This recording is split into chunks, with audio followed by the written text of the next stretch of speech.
Welcome to the Best Overall Show, your weekly show for all things news, gaming, and painting in the miniature hobby. My name is Jim Vessel, and I'm joined by my co-host, David Koska. Hey guys, how's it going? And today we have special guest Matthew Aaron. Matthew, how's it going? It's going good. It's going good. How are you guys doing tonight? Good. So Matthew is a clinical psychologist, if I think I got that right. And we have known I know you're quite good friends with David, more than me anyways. But I know you through the tournament scene back in 2019 out in the northeast, I guess. Is that where you guys live, northeast? So that would be, I'm not exactly sure. You're in New York, right? Or somewhere around there? New York State, maybe? Am I wrong on all these things? You're doing great. You're doing great. Yeah, I'm born and raised from Buffalo, but I live here in Brooklyn now. I've Okay. lived in New York City for about 10 years now. Yeah. That's amazing. So we're going to talk a little bit with Matthew kind of closer to the end of the show about the work that he does and kind of how his field and the work that he does is applicable in the kind of competitive and or wargaming hobby. And if there's any advice he has maybe for people. I know we had Bobby Clark on a few weeks ago, and we had a very long discussion around mental health and kind of those kinds of things. And so I'm interested to hear Matthew's insights. And then I also had a previous discussion, and the reason that this was kind of spurred on is I had a quite a long kind of discussion by myself, as I'm ought to do, about imposter syndrome and kind of how that affects both myself professionally and personally. So I'm interested to ask some questions about that. So guys, I haven't seen you, Matthew, in forever, and David, obviously, I haven't talked to you since last week. Matt, what have you been working on? Tell us about your kind of what you've been doing up to this last little year, this pandemic. Is there anything that you're excited to share with us, or any projects you've been working on currently, or yeah, what's been going on with you? A lot. So I almost don't know where to begin. I think through COVID, it's been a time to kind of hobby, really. And so I think it's been for me just like taking time for all these projects, all those little things that I wanted to do. Like, hey, actually, let's jump into that with 2 feet. And for me, a lot, as you may kind of get to know me a little better, you'll understand I'm really big into the hobby. I know that Dave and I go back because from all the way back from 3rd edition when we were teenagers, and then more recently kind of meeting Jim. But for me, it's definitely more of the hobby side of it, and just having a lot of fun, and maybe being a psychologist. It ties into more of therapy. And it can go, but also realize it's very delicate. Too much hobby, not a good thing. Very little hobby, maybe also not a good thing. So it's kind of understanding where you find that balance a little bit. But for me, lately, it's been really diving into, and then I'm mostly at Chaos. Actually, no, pretty much all play Chaos. So I've been really kind of diving into Death Guard. I started it last summer throughout COVID, and then they got a new book. I'm like, great. I'm not finished with it yet. I'm hoping to wrap it up soon. Nice. So speaking of too much hobby, which sounds like I'm very guilty of, a few quick announcements before we get too deeper into it. First of all, if you guys have noticed, we have a slightly new look. David is a very skilled graphics designer, so between me and him, we're trying to increase the production value of the show. So we have a brand new logo, and obviously I've updated a little bit of the actual interview screen. Let us know in the comments if you guys like it, or if you hate it, or if we should just not even do a video cast, and because you guys don't want to see our ugly faces and it should just be audio only, please let us know. Second, I launched a new show this week called Competitive Corner. We went live yesterday, Wednesday, and it'll be airing every Monday at 6 p.m. My regular co-host is going to be Alex McDougall, who's a esteemed Tyranid player out in BC. We're going to be covering all things competitive, meta-analysis, but the biggest part of the show is a big Q&A section. So if you're interested in asking questions about both me and Alex or anything regarding to competitive play, you can leave comments on the YouTube video, that event. So go to Duplicity Paint on YouTube, look up for upcoming shows, and you should see the Monday cast, and you can just throw comments in there ahead of time.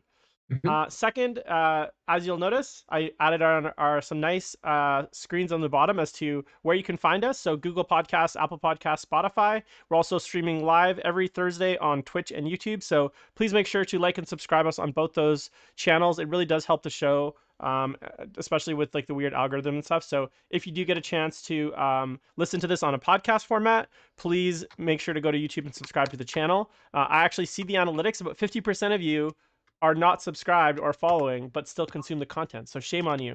Make sure you guys are actually doing that. And then lastly, the weekly Twitch schedule and stream schedule will be going up on Saturdays. This Saturday and Sunday at 9 a.m. I'll be doing 2 TTS games streaming on the Twitch channel. So if you guys are interested in watching watch me get stomped by like random kids around the world, please tune in 9 o'clock this weekend on Twitch. All right, that's everything. So yeah, that's all the announcements. I know that was a lot, but I had to get it all out. So thank you, everyone. David, Yeah. how are you? I haven't talked to you since last week. What's been going on? So I ended up in Florida last weekend. Wow. I was to visit my nephew for the first time ever to celebrate his first birthday. So that was really cool. Yeah, it was really wonderful. Also really crazy because they just got their mask mandate lifted, and I'm from New York, and we can't take masks seriously. So I kind of felt like I wasn't ready to go into civilization in Florida. So I felt like a recluse. Now I know how introverts feel. So I was like, I'm happier here in the house. Like, you want to get groceries? I'm like, I'm good. I don't want to hang out around people. But yeah, now I'm back and it's snowing. And I was going to ask, how's the weather down in Florida? That's great. Not snowing. Is it actually snowing in New York? Yeah, dude. I flew home, and I was out in the woods foraging, and the next day we got like 6 inches of snow, and I'm like, what the come on, just can we have spring for just a minute? Like, it's okay. Cool. So I have to admit, Vancouver has been absolutely gorgeous the last 6 days. Like we've had like 18 to 22 degrees Celsius, which I don't know what that is in American, but it's very nice and warm and sunny.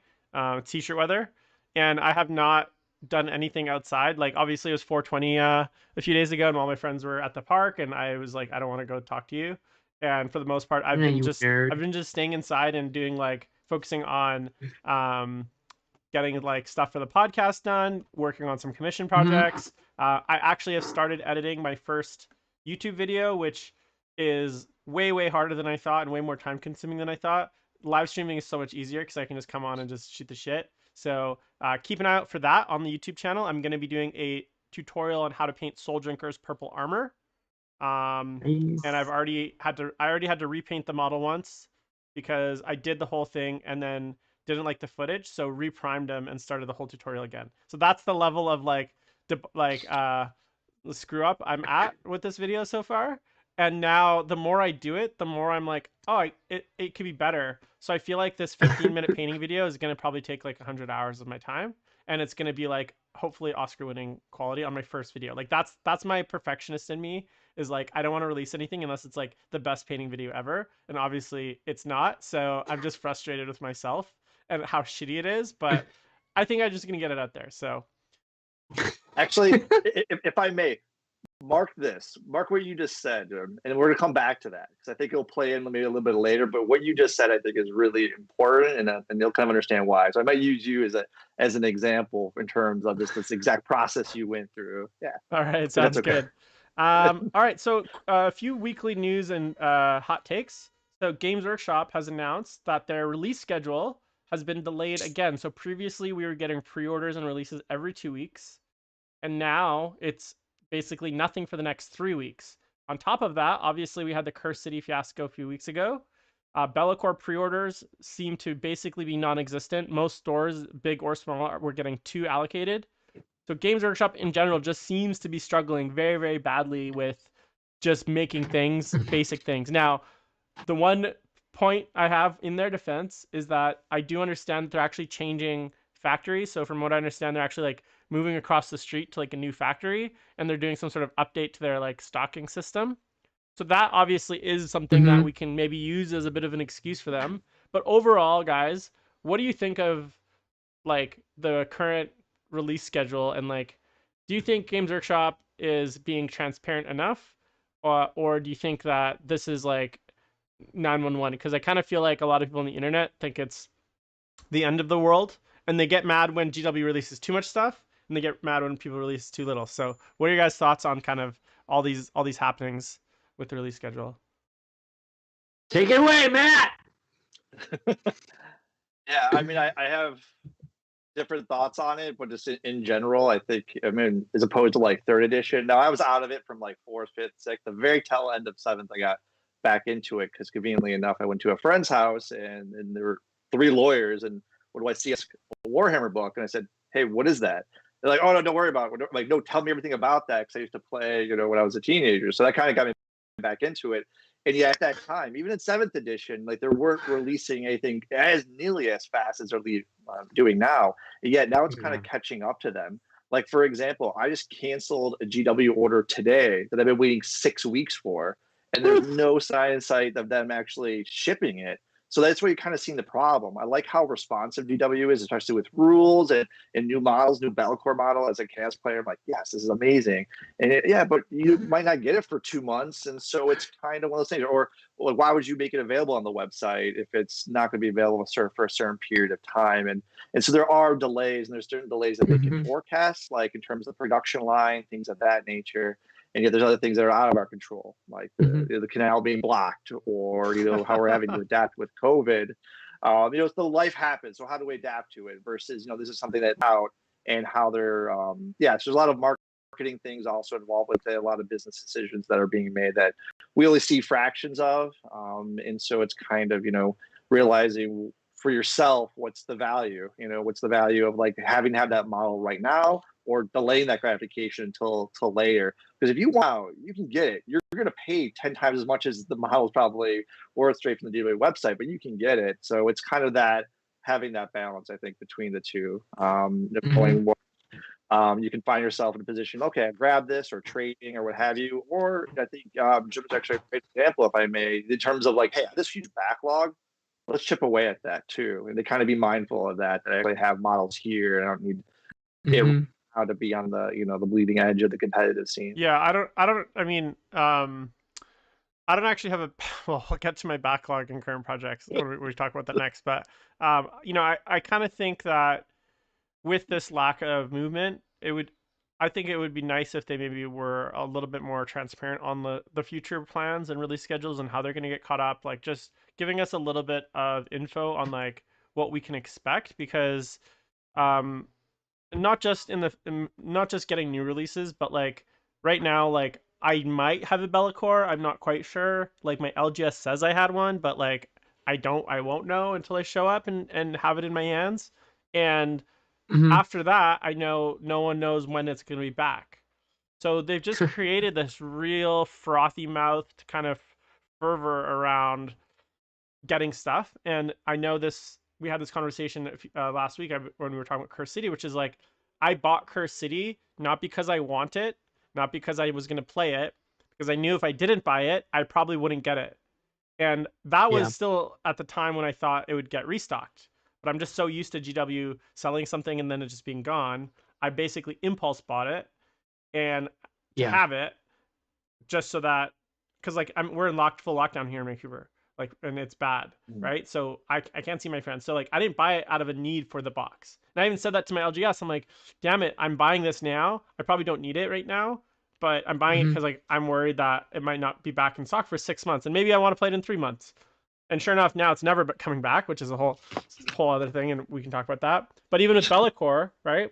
Like, I don't know when his supplement's going to be out, that he gets his new rules. I don't know when I'll actually be able to play with him.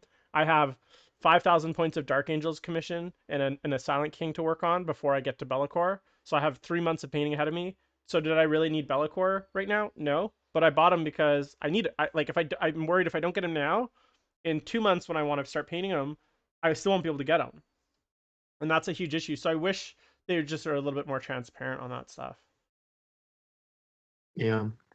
I just wish it in this period of time, in the last year even, Games Workshop staggered out the releases a little better. And definitely during COVID, like the beginning of the pandemic, I was really hoping that GW would have stepped up their hobby game, and they would have been like, hey guys, here's more painting tutorials. Hey guys, here's community showcases of really great painted models that we found on Instagram. Like easy ways to pad out their content on their blog to deviate people away from product. because like their warehouses were shut down. Shipping was like non-existent to stores. The stores were all shut down. They could have done something, they just didn't, which is a really sad drop of the ball in my opinion. Even like right now, like they could be doing hobby showcases on their blogs instead of being like hand feeding tiny morsels about like Bellicor or like Curse City stuff. It's like maybe you could just like community based things, because right now with the amount of people being removed from their community, giving them like a space where they feel a sense of like community would be really helpful. Like, I mean, we could talk about this maybe later, Matt, about like, you know, the pandemic and being away from your local Warhammer community and trying to reconnect. I know we got stories. I know we all do. Yeah. But I'd love to talk about it in a little bit about, you know, like this could have been a really great way for them to branch out to the community. Even giving out like free rule content, being like, hey guys, I know like this new book's coming out soon, but like we're having book release problems. So here's like a digital supplement, like when they released like the Space Wolf index and the Dark Angels index. Like maybe do things like that to help like make a Chaos Marine index, for God's sakes. Just do that. It'll make people happy. Like, didn't get your Bellicor? Here's an index Chaos Marine, so you have 2 wound Chaos Marines or some shit. I don't know. Give them like a sprinkle of hope, so that like while they don't have their models, they're still like happy. If I may, not to get too dark, but what we need right now is more Duncan. We need more like of his type of getting people involved, whether it's tutorials or connecting people or tapping into that. Someone from GW, whoever they tap, you know, you need more of that kind of getting together. And I think their outreach has leaps and bounds of where it has been. And with COVID, there's been a lot of reacting too, because no one plans for this. Even the Department of Defense hasn't planned for it on this scale. You know, FEMA hasn't planned for this scale. And, kind of working with both agencies, they're kind of like, okay, how do we just make it work? And yet after having some time to digest, here we are later. What are we doing to navigate it? And I think it is kind of pulling in, certain, and maybe it's not making someone the face of the company. Okay, I understand that with Duncan and everything he brought, but I think the way that he was able to kind of use tutorial, keeping it basic, building people up, because that's also just like product, and that's what they're aimed for, because they are a business. Okay. Yeah. And yet you can instead of driving it with this competitive engine, has been driving this force for a long time now. Okay, and new editions, I need to get that book. Keep driving. And yet they're going after like a competitive edge in terms of like hobby. Hey, maybe I painted my whole army this one scheme, but here a few years later, I've been practicing. My skills actually much higher now. Maybe I try different things. So pushing yourself on a hobby competitive front, and obviously the reigning ITC hobby champ over here. But I think both your work are amazing. And if I can plug both of you, I think it's that kind of time to do it, in terms of the hobby, how you guys are both phenomenal at it. And you guys are both open to answering questions and things like that. And that type of connectedness, I think, is what we should have more now. And that's why I think it's great to utilize these type of platforms, because we can't do it face to face now. And yet doing it digitally is open so many doors, once you get over the technology hump. So many doors to connecting, and whether YouTube or Twitch, and seeing those videos. And I'm really happy to see Jim, because I do really, really same type of style as mine in terms of being vibrant and a lot of contrast. So the way we're connecting that way, I think, is amazing. We need more of that. That's why it kind of just came to my mind was like Duncan, because he could have been a great facilitator. He could have been our kind of, I don't know, Gandalf leading us through, the mines with his beacon. And yet we're having to do that for ourselves now. And that's hard. And I think the ways we reach out, and then whether it's platform kind of checking with people or having hobby groups. And again, for a plug, Dave Koska is the best person late at night for a tournament to, if you're like, hey, I have to finish this unit, get Dave Koska. He has a playlist. He's like, I got this, and we'll just rock with you the entire night. And so it's a story just to say that like those type of moments like will stick with you as a pulse of the tournament. Yeah, I have to say, like, Games Workshop having 116,000 followers on Twitch, which is the largest Warhammer channel on Twitch, and that their content consists of just taking other people's models and just posting photos of them, is like the saddest thing I've ever seen. Like, you guys have enough subscribers on Twitch and make enough money as a company, they could produce some awesome live stream content, whether it's games, whether it's hobby stuff, whether it's all, like, I mean, the sky's the limit. If me and my little studio apartment can produce 3 podcasts a week and 3 nights of hobbying with like my very rudimentary skills and with like very little money. And Games Workshop with their like army of editors, content creators, like personalities, the best they can do is like two guys in their bedrooms with like shitty webcams showing essentially plagiarizing / showing other people's work. That's not plagiarizing because they asked permission, but essentially just ripping, like just showing pictures of other people's work. It's like, guys, like that's literally the most like uninspiring, lamest. Like, sure, if you want to do that 20 minutes to feature, but like the fact that that is the entirety of their content, their like live content right now, it's kind of sad. Like they could do so much better, and I want them to do better, but so yeah. Also, it should be free to watch any Warmer Twitch for Games Workshop stuff. It's hate the fact I gotta pay money to like watch a GW stream. It's stupid. Like, come on, guys. Like, if you watch it's it not live, fair. I have to pay $80. Yeah, if you watch for, it live, I think you can watch it. But if you want to watch replays, you got to pay. All right, guys. Moving on to current projects. Any current projects you guys are working on? I know I kind of asked a little bit at the start, but David, I was hearing your Bitsbox, move a lot earlier. So what are you building? What are you working on, or what have you just finished?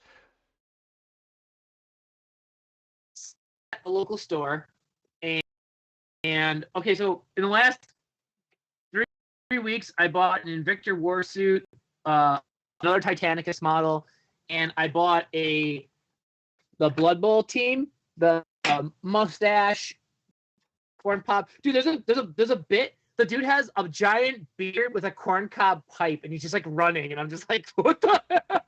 Anyways, I worked on Inquisimunda gang, and I wanted to add like 6 new models to it. So I bought that box set, some new conversions for my Inquisimunda. Can you explain to the people that don't really excited people that don't know what the hell Inquisimunda is? Because I think I know what it is because I'm smart, but I don't think a lot of people know what the hell you're talking about. What are this? So Inquisimunda is, so back in the day, Games Workshop released a game called Inquisitor, and it's really great, like role-playing game. But the only reason why GW really screwed it up is a 24mm game. It was, the models are gigantic. They were awesome. Like, you had to build a whole table to play the game. The models were great. And the fluff in the book was great, and the expansions were amazing. And like, it was kind of like, it's kind of like how Necromunda is now, like how you have to have kind of like and then players playing in the campaign. So what people started doing is they were sick of paying for really hard to convert models to play their Inquisitor game. They downsized the game to 28mm, and like fantasy models. And then the game kind of got phased out. Players started creating their own rules for it. So nowadays, the rules are mostly using the new Necromunda rules, but also there's a lot more roleplay aspect. People bring in vehicles and like bikes.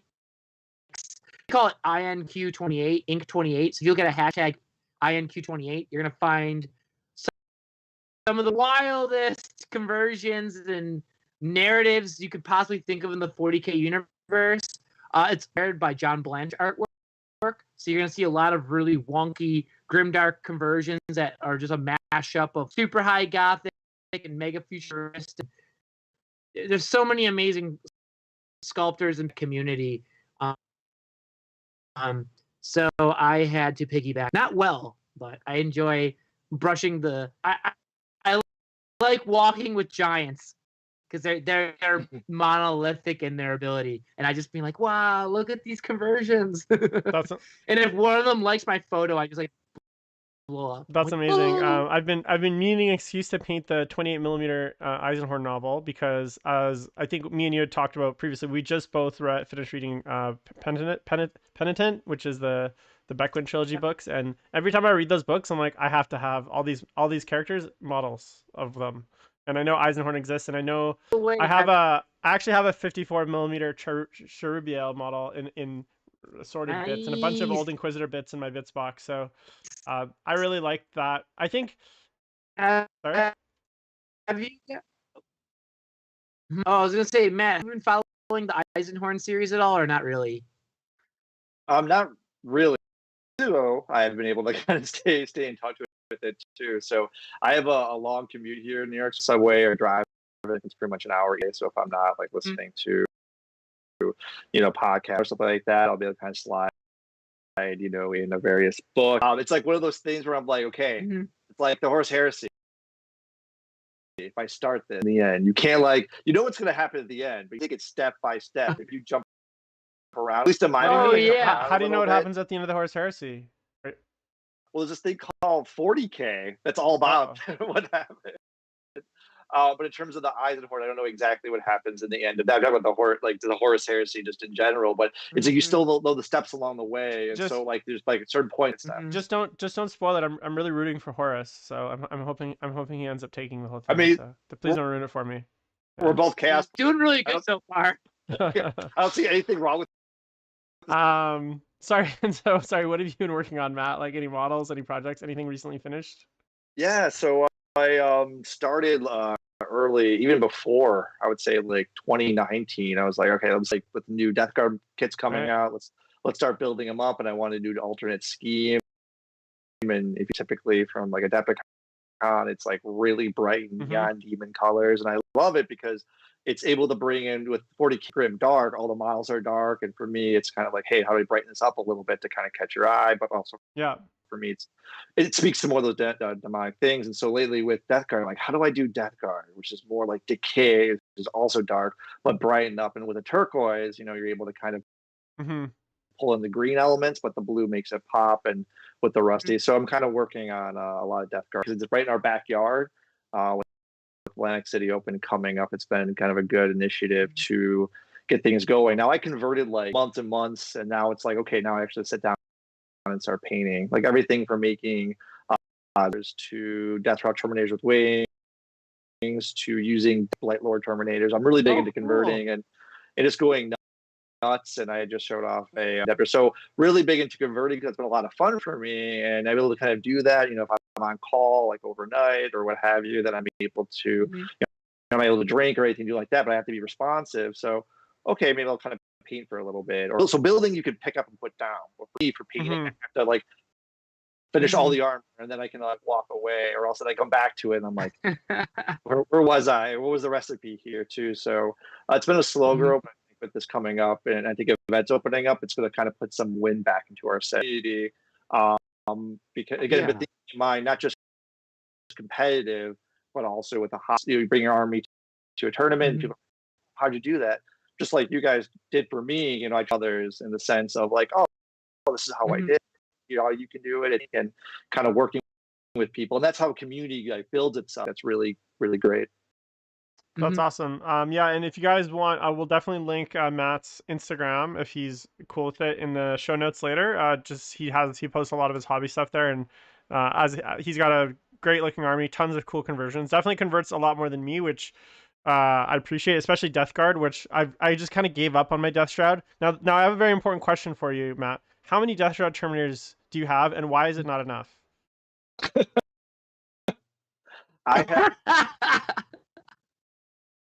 I think I had a bunch like kind of like stockpile for a bit. I was thinking, okay, I want to do 2 sets. I think I have 15 total. Nice. 10 good to use the demon the drones. So the nerds, I use their wings on them, so it adds a little bit of size. So I think make sure it's cool with tournaments. But right now I have 10 converted. It takes me a long to convert those 2 because I had tentacles, things like that. Again, I kind of go wild. Then I have 5 kind of in the pipeline to be built, but I'm on the fence too. Like, should I go all shroud, like 3 units of 5, or should I do all Blight or turn 4th? And so I'm like, oh, both are good. I mean, with the Putrefire, they're both really good too. It's kind of a matter of, for me too, like, and I've had a good conversation with Dave about, when it comes to that, sometimes you have to sacrifice like the best competitive units because you may not have them painted, and you want to go best painted or something like that. So you're maybe kind of taking a half step back competitive wise to make sure you have a more robust profile for your army. So I don't just have 100 zombies, on the table, but you can kind of have a good balance. And for me too, that's also fun because I can try a little bit of everything, and that's for me personally some variety, as opposed to playing one unit just really effectively, or 2 or 3 units and their combinations. just having a lot of different stuff is fun on the table and it's cool overall. Yeah. So to summarize, Matt needs more Death Shroud Terminators. That sounds like what he's saying. So, sorry, David, what were you saying? You're doing a great. I was gonna say, Matt, I think you're doing a great job with diversifying your Nurgle portfolio. The only thing is that you go if you front load one meta unit, GW comes a knocking with their changes or nerfs them with like some random FAQ, then you got a pile of mod. I like what I mean. Like I feel flying too close to the sun when you just like keep Death Shrouds. You know what? You're gonna get bit by it. But Jim's like, I don't care. I'll just paint like another 10-man squad of Blight Lords in like 2 days. Well, like speaking. Yeah, so I'm really envious of like, Jim because I'm gonna get them done in like 2 days. Speaking of that, I'm basically finished my Death Guard at this point. Like everything that I think I will ever need, I finished. The only thing I might add in the future is a few more Poxwalkers, but I'm waiting on the new zombies from the vampire counts to use those because I've painted 50 of the current sculpts and I'm kind of tired of those. I don't want to paint any more. So the only thing I could see myself adding is another maybe 30 to 40 of those. So I'm going to hold off. But on Sunday, I was out at the guys that play on tabletop, and I did an army showcase where I brought all of my chaos and I set it up and I posted it on Twitter. So I had my first viral tweet this week, which was I posted my chaos army. I got 567 likes, which is viral for me. And like 43 retweets and 30 comments. So it was about 30,000 points of chaos. It took the entire table, entire 6x4, inch to inch covered with models. So if you guys get a chance, go check it out on my Instagram, JimboV_paints. That was kind of what I did. And it took me like an hour and a half to unpack it and then like 2.5 hours to repack it because I had so many foam trays, I couldn't remember how everything went in. And then I had to play and then I played a game after. I recorded a battle report with them, so that'll be going live at some point in the future. But that was like, that whole day was like a 13-hour day. I was so exhausted when I got home. And then I had to go get the rest of it today.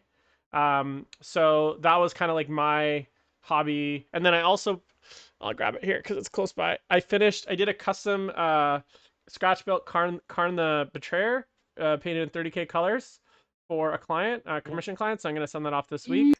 So I was scratch built, lots of green stuff, lots of other bits. He wanted something. He wanted Karn, but he didn't want the model. And then I mentioned I'm just starting on a Silent King model, so this will be my first Necron that I'm painting in ever. Besides like a 3rd edition, the old metal ones that like had the gun like this. That was like the last time I painted a Necron. So it's been a while. So that's kind of what I've been working on. Did you guys get into games in this week or anything like that? No. No. No, I haven't been able to. Now, this actually might be a good point too that I may not have actually played. I've definitely done some like mental reps, and this is something that I'm sure a lot of people do. Is that if I'm going to play this army, how is it going to play? And you kind of it's like shadow boxing. First I'm going to do it against just me, and then how would I move things? How would my turn 1 and 2, turn 3? Mike Tyson, until I get hit in the mouth, and now I have to respond to it. So you kind of play through how will this army play. And so that's something that athletes do play out. This happens, then that will happen, and you kind of do that against each army. And if you're not doing that against Eldar, which I used to play in 3rd edition, and like you should be doing that now. Typical builds, if you want to be on that edge of it, definitely recommend doing some shadow games. And then even someone once said too that they on some podcast that like players had actually like done cutouts of like their whole army on like their hotel floor, was actually positioning. I remember stories like that. And I think being here, but then if you're in here, you're only in here, in the sense of like might miss things, but if it actually laid things out, you actually will tap into your visual memory and things like that. Okay, I've been here before. This is what I do. So for like new players, like you also don't need 2,000 points. Start at 500.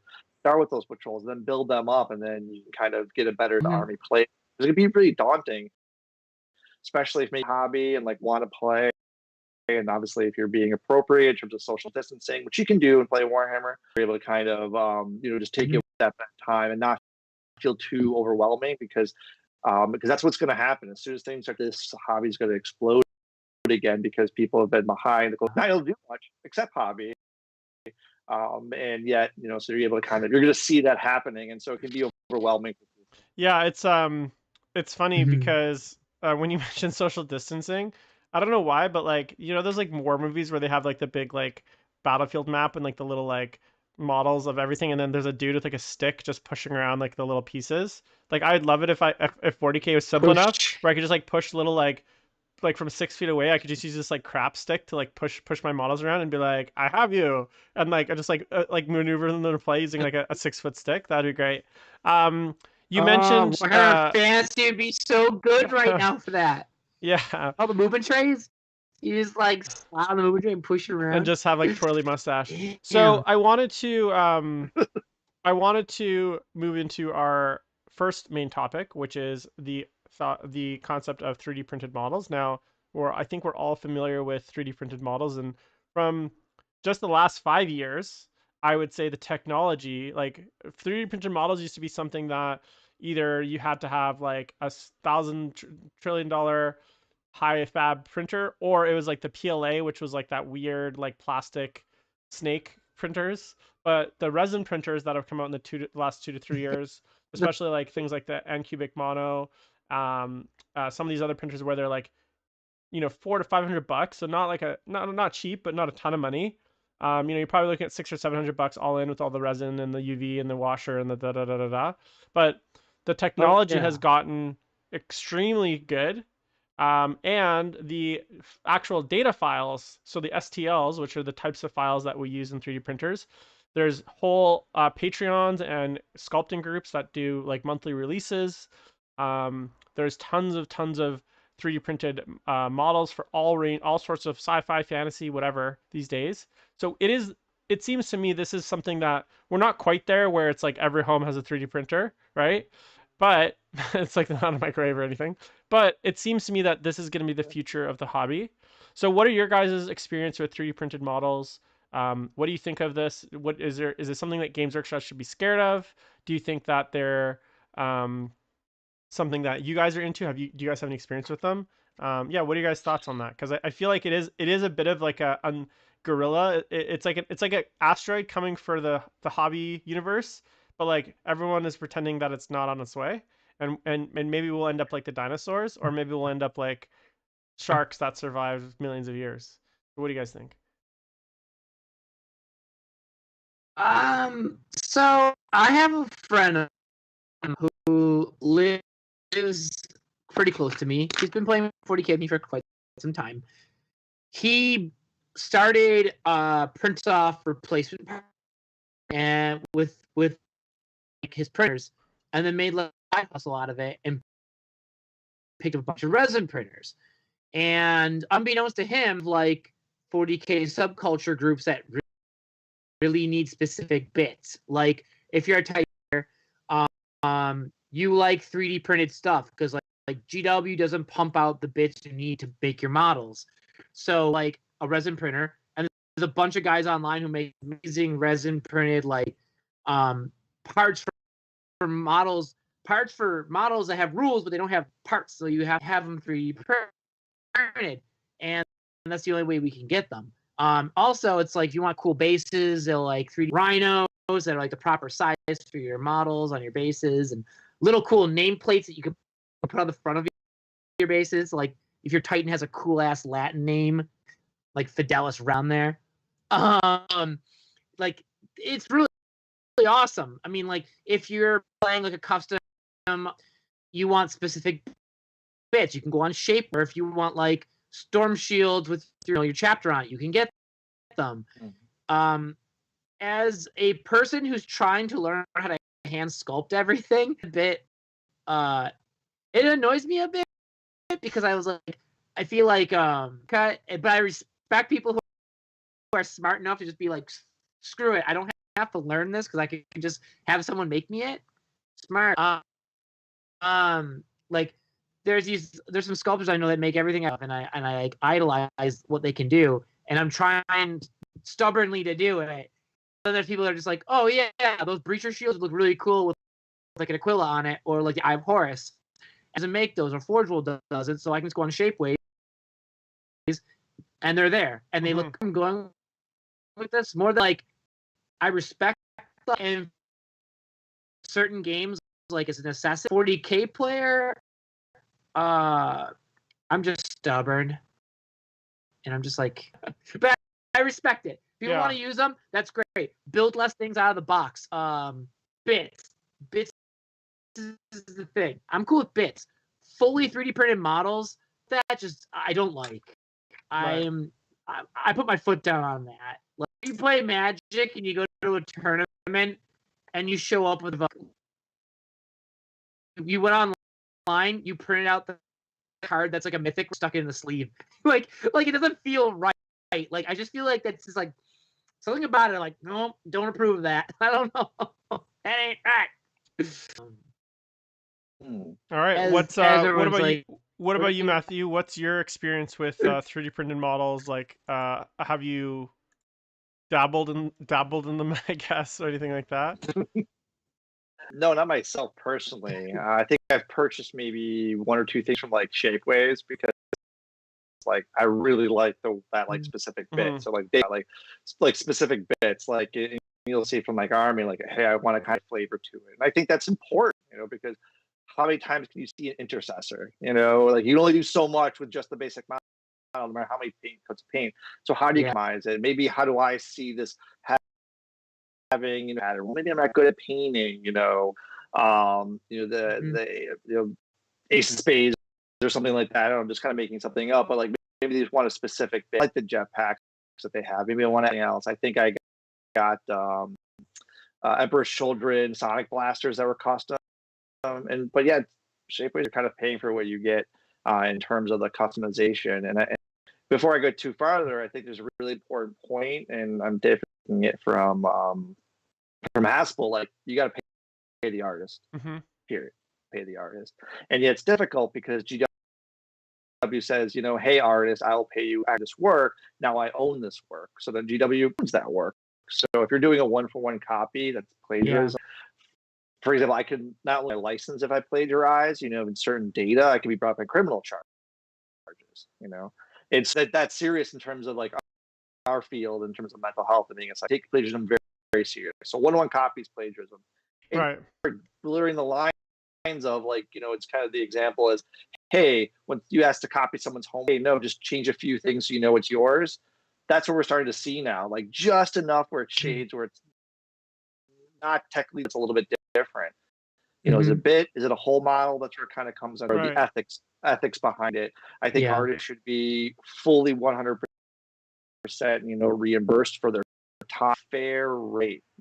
Right, very fair rate. That I cannot state that enough. And whether you do commission painting or what have you, that's a really important paying individual. Now, if you're craft instead of being behind a brush, a sculpting tool, it's actually a computer. I think that's wonderful. It's a wonderful platform to kind of open things up and be creative. And then now you have the technology to meet that. Medical field's been using to make different types of tools or prosthetics for years. And so stuff's already kind of coming out. And I think this is going to go anywhere for GW. Eventually they're going to have to meet it head on and get to do about it. Like I can make a fully 3D printed army. Right. They may not let me play on stream, but then it's up to the TO to be sponsorship from DW. We might not be able to allow these type of things, in which case you as a player, if I've converted it, well, then I might not be able to play here, but I think if it's your hobby, you have the ability to kind of open things up and kind of army, and yet, but then you can't meet on to someone else, like an event, or get mad at a TO if he's like, you know what, that is a questionable, is that, this, heavy weapon or that specialty weapon, I don't know, it's kind of gets things. So it's my way of saying that this is a hobby. You don't have exactly have to play, some people thousands and thousands and thousands of dollars worth of army, and yet it's realizing what's its purpose. What's the goal? Is it be just to have an army that would make exactly want to play in a tournament and have the customization? I think that's really great. And yet I think you're right, kind of back to your original question, Jim, is like, I think it depends on the situation. It's like what the Supreme Court justice says, like, I can't define it, but I know it when I see it. Talking about the famous like pornography case or something like that. Yeah. So you have to be able to kind of say like, hey, what is this exactly? And I think it's the purpose, like custom shoulder pad, or if you're just doing a one for one, you're doing, like China Cast, things like that. That's where it gets, I think, a little bit, it's a barrier to entry. If GW is made it so you can't get access to this, material because it's either delayed or they stop making it, like that Mag, like if they're sold out everywhere, but other players have it, go online, but they don't have the money to pay way much. Well, then maybe they can't have it. So now cost is a barrier to care. Yeah. Cost is a barrier to care, to differences of economic status, things of that nature. So yeah, this is a hobby. Right. It's expensive, but just saying it kind of yeah. So it's okay. So it's a good point. So I guess I want to make sure that we're I think we can all agree that the artist should be paid. I don't think that's in dispute. I don't think any of us are disputing that. I know for myself, like I've definitely taken advantage of things like Shapeways to get like all my Soul Drinkers, all the shoulder pads, all the icons. They're all 3D printed from Shapeways from Pop Goes the Monkey. Shout out Pop Goes the Monkey, makes some great bits. I had to get lightning claws for my Chaos Terminators because the kit just comes with 4 and I need 10. So in a lot of ways, it's filling a gap that Games Workshop otherwise is not. Obviously, there's lots of out of production things that are just not available anymore. And obviously, when it comes to like, I don't know if you guys all are aware of, like, remember the whole Chapter House situation where basically they got sued by GW. They were making 3D bits like chain swords and Space Marine helmets, etc., etc. I think they lost that case, but it did set the precedent. There was some kind of knock-on effect from that, where basically Games Workshop, there's a reason that things like Eldar are called Eldari and that Space Marines are called Adeptus Astartes, because you can't trademark Space Marines. Space Marines exist in StarCraft, they exist in Aliens, and elves exist in all sorts of things. So GW's been trying to kind of create a very unique IP stream. And then we get things like this, which I'm going to show you guys on camera. Yeah, if I don't drop it. This is a 54 millimeter 3D sculpted model based off Horus. So this is not a copy of a Games Workshop model. This is someone sculpted this 3D art, and then someone else went and printed it, and now I own it. So the artist sold the STL, so the digital rights to this art, to someone, and I won't say who, and then that person then went and printed it and sold it to me, which I bought it. So I like this because this is something cool I couldn't otherwise have. Now, in this case, this is clearly based off Games Workshop IP, but it is not Games Workshop IP. It is not a one-to-one replication of something Games Workshop makes. In a lot of cases, a lot of the stuff is very close enough. Like obviously human heads, there's like you can get guardsman heads, you can get Space Marine alternative heads, you can get shields, you can get weapons of all sorts of kind. But what I'm talking about is like when we get to the actual full models, right? Then you get, I've seen 3D, I've seen any model that GW makes that is bad. So Rax, Grotesque, Striking Scorpions, Eldar Fire, all the Eldar Aspect Warriors, I've seen really good, almost as good, if not better than GW's 3D printed models. So in a sense, people are seeing that there's an opportunity in the market and they're filling it. Now, what is the, what is the like, we'd like to think that GW owns the IP, which they do, right? There's no dispute that Games Workshop's intellectual property. But, and I would argue that at the same time, just like, there's things like there's a lot of things that are copied off copies of copies of copies. So like elves are all from like Tolkien, and then they became the Eldar, and then like, Warcraft and Starcraft, like these are all things that are copied. So there's a point where once you change enough stuff on it, it is now, we can say it's a new thing, even though it's similar, it's new, right? And not just, and maybe not like in principle we all recognize that it's not new, but legally, right, there is a standard there where someone could say, yeah, this is actually something different, even though it's similar.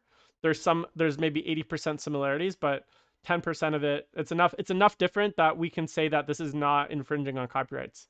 Now, have you guys heard of these NFTs, this concept of NFT technology? Have you guys heard of this or been paying attention to this? What now and the who now? So I want to introduce now the wild card here. So NFTs are, so you guys are aware of blockchain, obviously, which is the technology behind things like Bitcoin and cryptocurrency.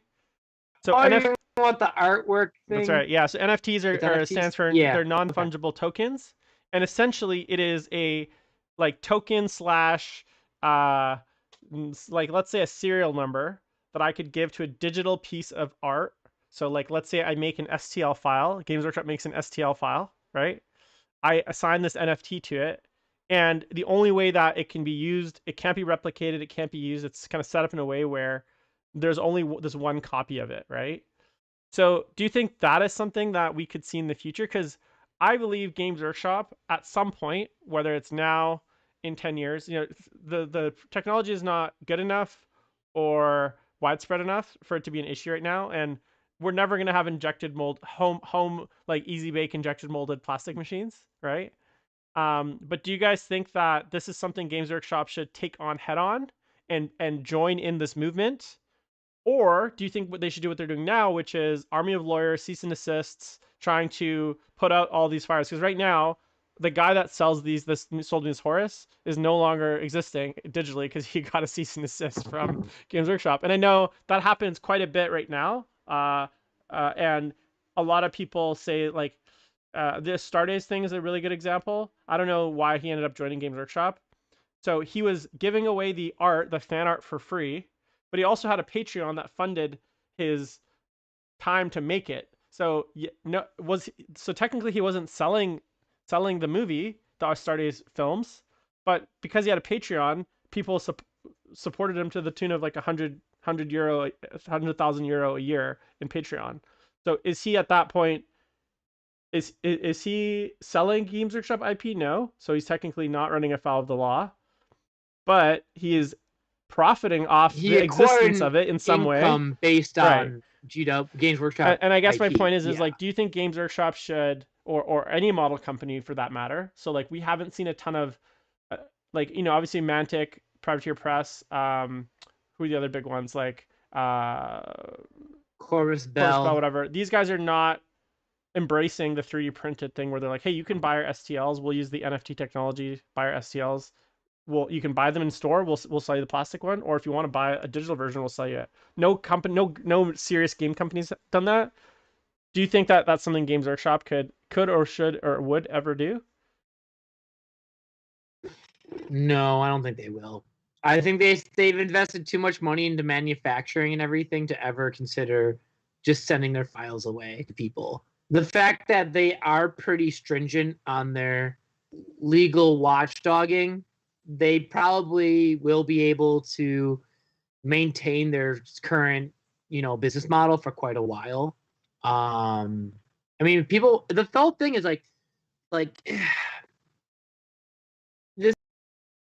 This is like, I know it's like not technically uncharted territory, but we're still at a period of time where like 3D printing isn't as easy as me going to a game store and just buying models. The other thing too is me being a marketing person. It's like in the future, GW is going to change its like entire like ploy as to like why you want their models. The best, highest quality material. They're going to be like the best sculpts. They're going to be the best thing for your hobby. Like they're going to push they're going to start talking more about the quality and the availability of it, and like also like miniature painters miniature hobbyists. They're impulse buyers. A lot of people are, and the fact they can go to a game store and just look around and be like, you know what? I want that. Instead of being like, I'll wait 24 hours to print 3 models. Like, I don't really know if they're going to do that. Like, they want it now. Like, I mean, granted, the 3D printing will get better with time and it will be easier, and like, the sculpts will be cleaner. But right now, it's just like, and for probably the next like, oh God, I'm going to say like 5 years or so, it's probably not going to change still. Mm-hmm. Yeah, I guess the way I see it is that, like, I don't know. I feel like the ship is coming. The ship has sailed in a lot of ways, and like I'm curious to see how Games Workshop reacts in the future, because I don't think it's not going away for sure. It's not like 3D technology where everyone loved it and then everyone hated it. I still hate 3D movies, but I do think that like this, as the technology improves, as the ease improves, as like the safety improves, like the only reason I don't have a resin printer at this point is because I don't have space for it, and I have a small apartment and it stinks. But like if GW was like, hey, we'll sell you, like, look at the issue that we're having right now with coronavirus. massive production issues. Imagine if instead of buying the plastic model, you could buy a digitally protected 3D print and go print your own version of the Bellicor or the Curse City or whatever. Don't you think? Don't you think? Or maybe even it's not that it's in addition, but maybe they have a whole separate group that just does 3D printed STLs. So they have their physical model division, and then they have their like digital model division.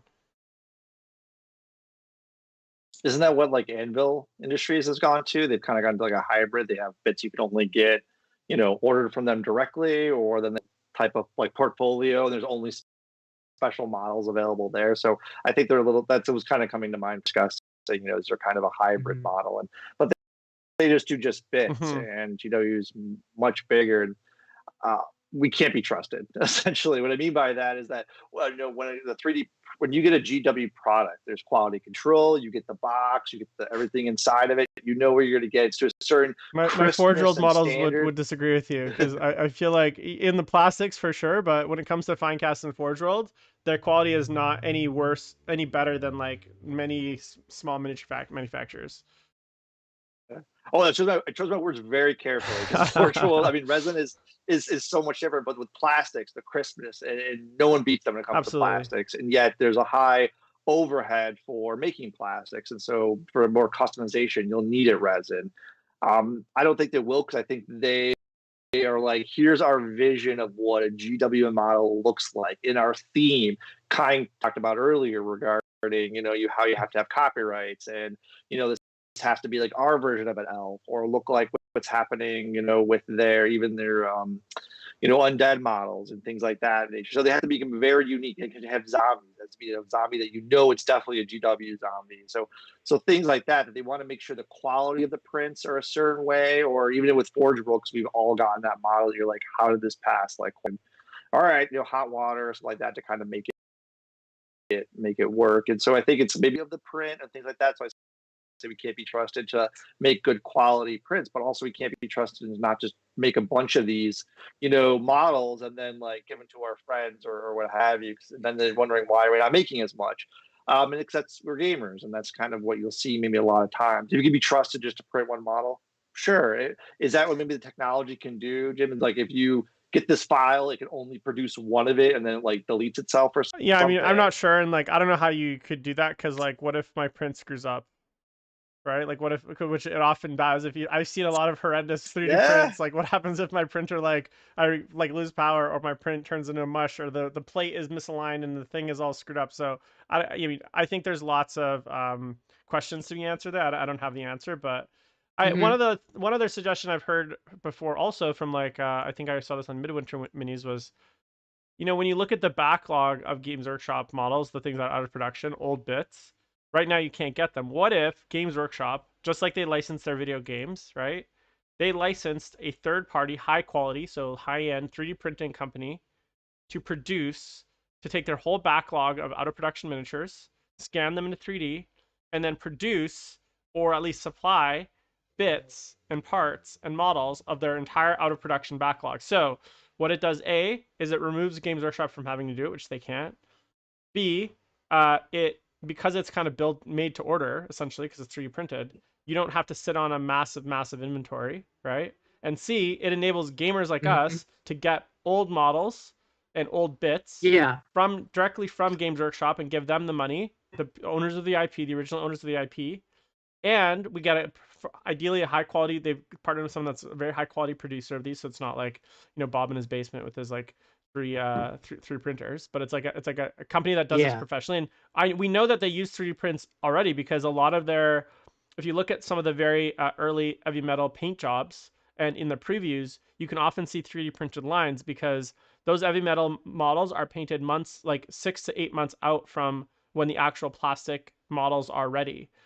Sometimes they'll get 3D, they'll 3D print all the parts, check for fit, all that kind of stuff. So we know that they're doing that already. But don't you think that would be a great business model? Like GW could basically open up their entire back catalog of out of production models, where people just, and it would probably be better quality than Forge World, right? They're already doing resin. It's just, instead of it resin from a mold, it's resin from a printer. Do you think that's something that you could ever see them doing?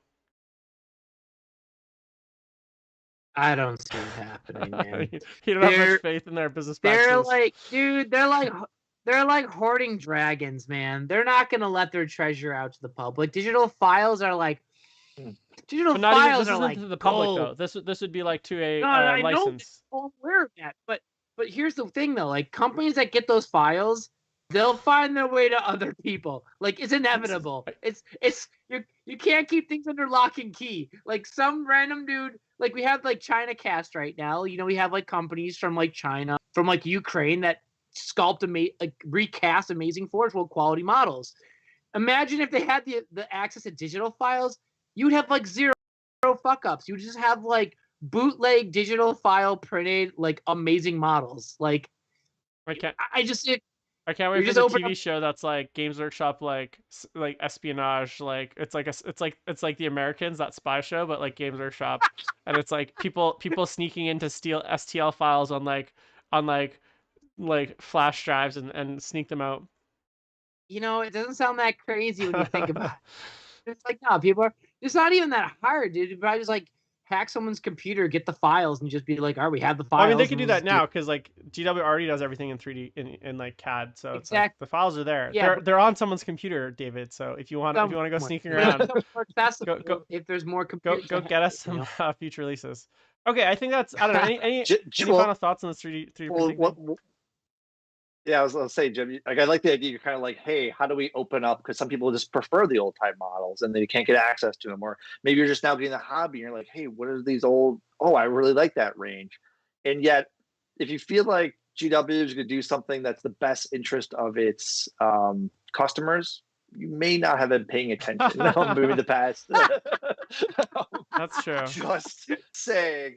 I've been hurt before. We've all been hurt before by GW. I've been very hopeful. We'll hold out, and I have to say it, maybe because coming from upstate New York, but I know the city that orcs. I think they just like troll them really hard. I don't know if it's like on purpose because they realize that orc players have like a huge connection. They'll ride or die for orcs, so they always get the last codex because people don't want to wait 3 years for the codex, but they know orc players will because they'll always play it. So some of those fanatical players we have in this hobby that I've at least met, have been orc players too, and yet will play with the same orc models too that they've had for a decade too. So I kind of just say that as a way of bringing it up too, that there are cycles. We know we're going to get hurt. We're in a semi-questionably abusive relationship. And yeah, it's not kind of like GW does for us. Like they're hyping us up and then we get really excited and then they don't live up to the expectation. And then we drop and then we're like, oh, it's a huge drop. As opposed to being like, yeah, that'd be kind of cool. And then if they don't come out, it's not that low of a drop, So right. Just say that I think we're going to be kind of in for like a really interesting ride in terms of how do they approach this. But I think they're going to want to keep both hands on it because they don't want their IP to swell because what's getting released soon, like movies, TV shows, like that's where you're going to start to see they have so much in terms of their IP that their stock's going to like just go through the roof now. Because that's why it jumped too, is not only because of COVID or buying more, but also now people are trying to make these movies, trying to branch out, getting more people in. So they have to make sure they maintain this image. And if they go too far, but that's a question and a topic. Yeah, I guess just quickly, I want to move on because we obviously could talk about it forever. But I guess my counter argument to all that is that like they're already doing things like the McFarlane miniatures, like the Bandai miniatures. As they get more popular, this kind of piracy of people ripping off their IP is going to be even more prevalent, right? So right now it's a bunch of niche gamers, but once Eisenhorn drops on Amazon and we have like all the millions of people watching it and then wanting to go find an Eisenhorn model or a Beckwin model or a like any of the Sherrybull model and seeing that they can't do that, right? What's going to happen? That whole all those characters in every single show that they're about to release are going to get sculpted in 3D. They're going to get sold as STLs and they're going to get 3D prints. I guarantee you. You can clip this clip right now. I bet you within 6 months of any of those shows, if any of them are popular, there will be 3D sculpted of those characters from those shows out. And Games Workshop doesn't move that fast. It takes them 3 years to build models. So well, technically right now, Artel miniatures, They already have an entire Eisenhorn. I'm aware, but I'm just saying, like, it's gonna get worse, Yeah. right? Like very few people have heard of Artel, but what I'm just saying, once you add in the few million Eisenhorn fans, and they all want their Pontius Glau model, which I do really bad because he's the best guy in 40k, like, it's gonna get even worse. And so the question GW needs to ask themselves is, are they gonna try to keep putting out these fires, right? And maybe eventually fail because there's just gonna be so many of them, or do they embrace it? Just like I remember Napster, and I don't know if you guys remember Napster back in the day. What ended up defeating Napster? It wasn't like the music producers beating them in court. It was Apple.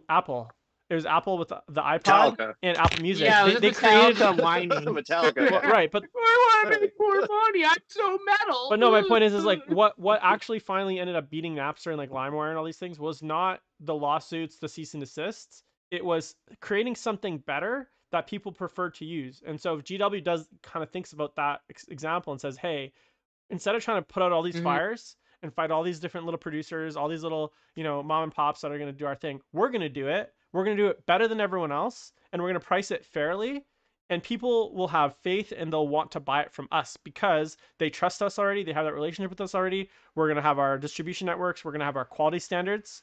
So instead of fighting this wave of 3D printing, I think GW would be smart to say, and maybe it's not a thing that they do next 3 to 4 years, but they definitely need to have, they definitely need to do something. Because I don't think in 3 or 4 years, just in the last 2 years, the amount of people that sculpt 3D models has exploded. The amount of copyright piracy, like this Horus, this is unbelievable quality. Like, you guys can't see it because it's all white. It's literally like as high quality and detail as a Games Workshop model, and they're able to print this in multiple scales. So I could have gotten this in like a 32mm scale, but I didn't want to use it for tabletop. I want it to just be like a bookend basically on my shelf.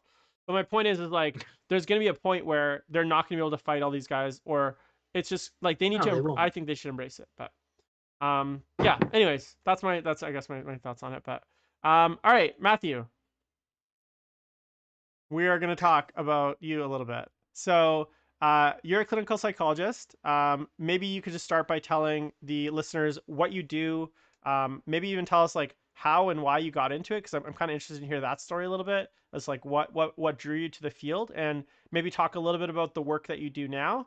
And then ideally we can get into some few questions and kind of dig into, hopefully you guys don't psychoanalyze me too much. It sounds like you already have, but hopefully we can ask a little bit of questions and especially try to understand how some of the things that you talk about might be relevant to people that are playing either competitively or just in the hobby in general.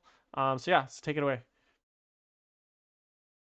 Sure, that's a big bite to answer take all those out, questions right now immediately. I'll try my best.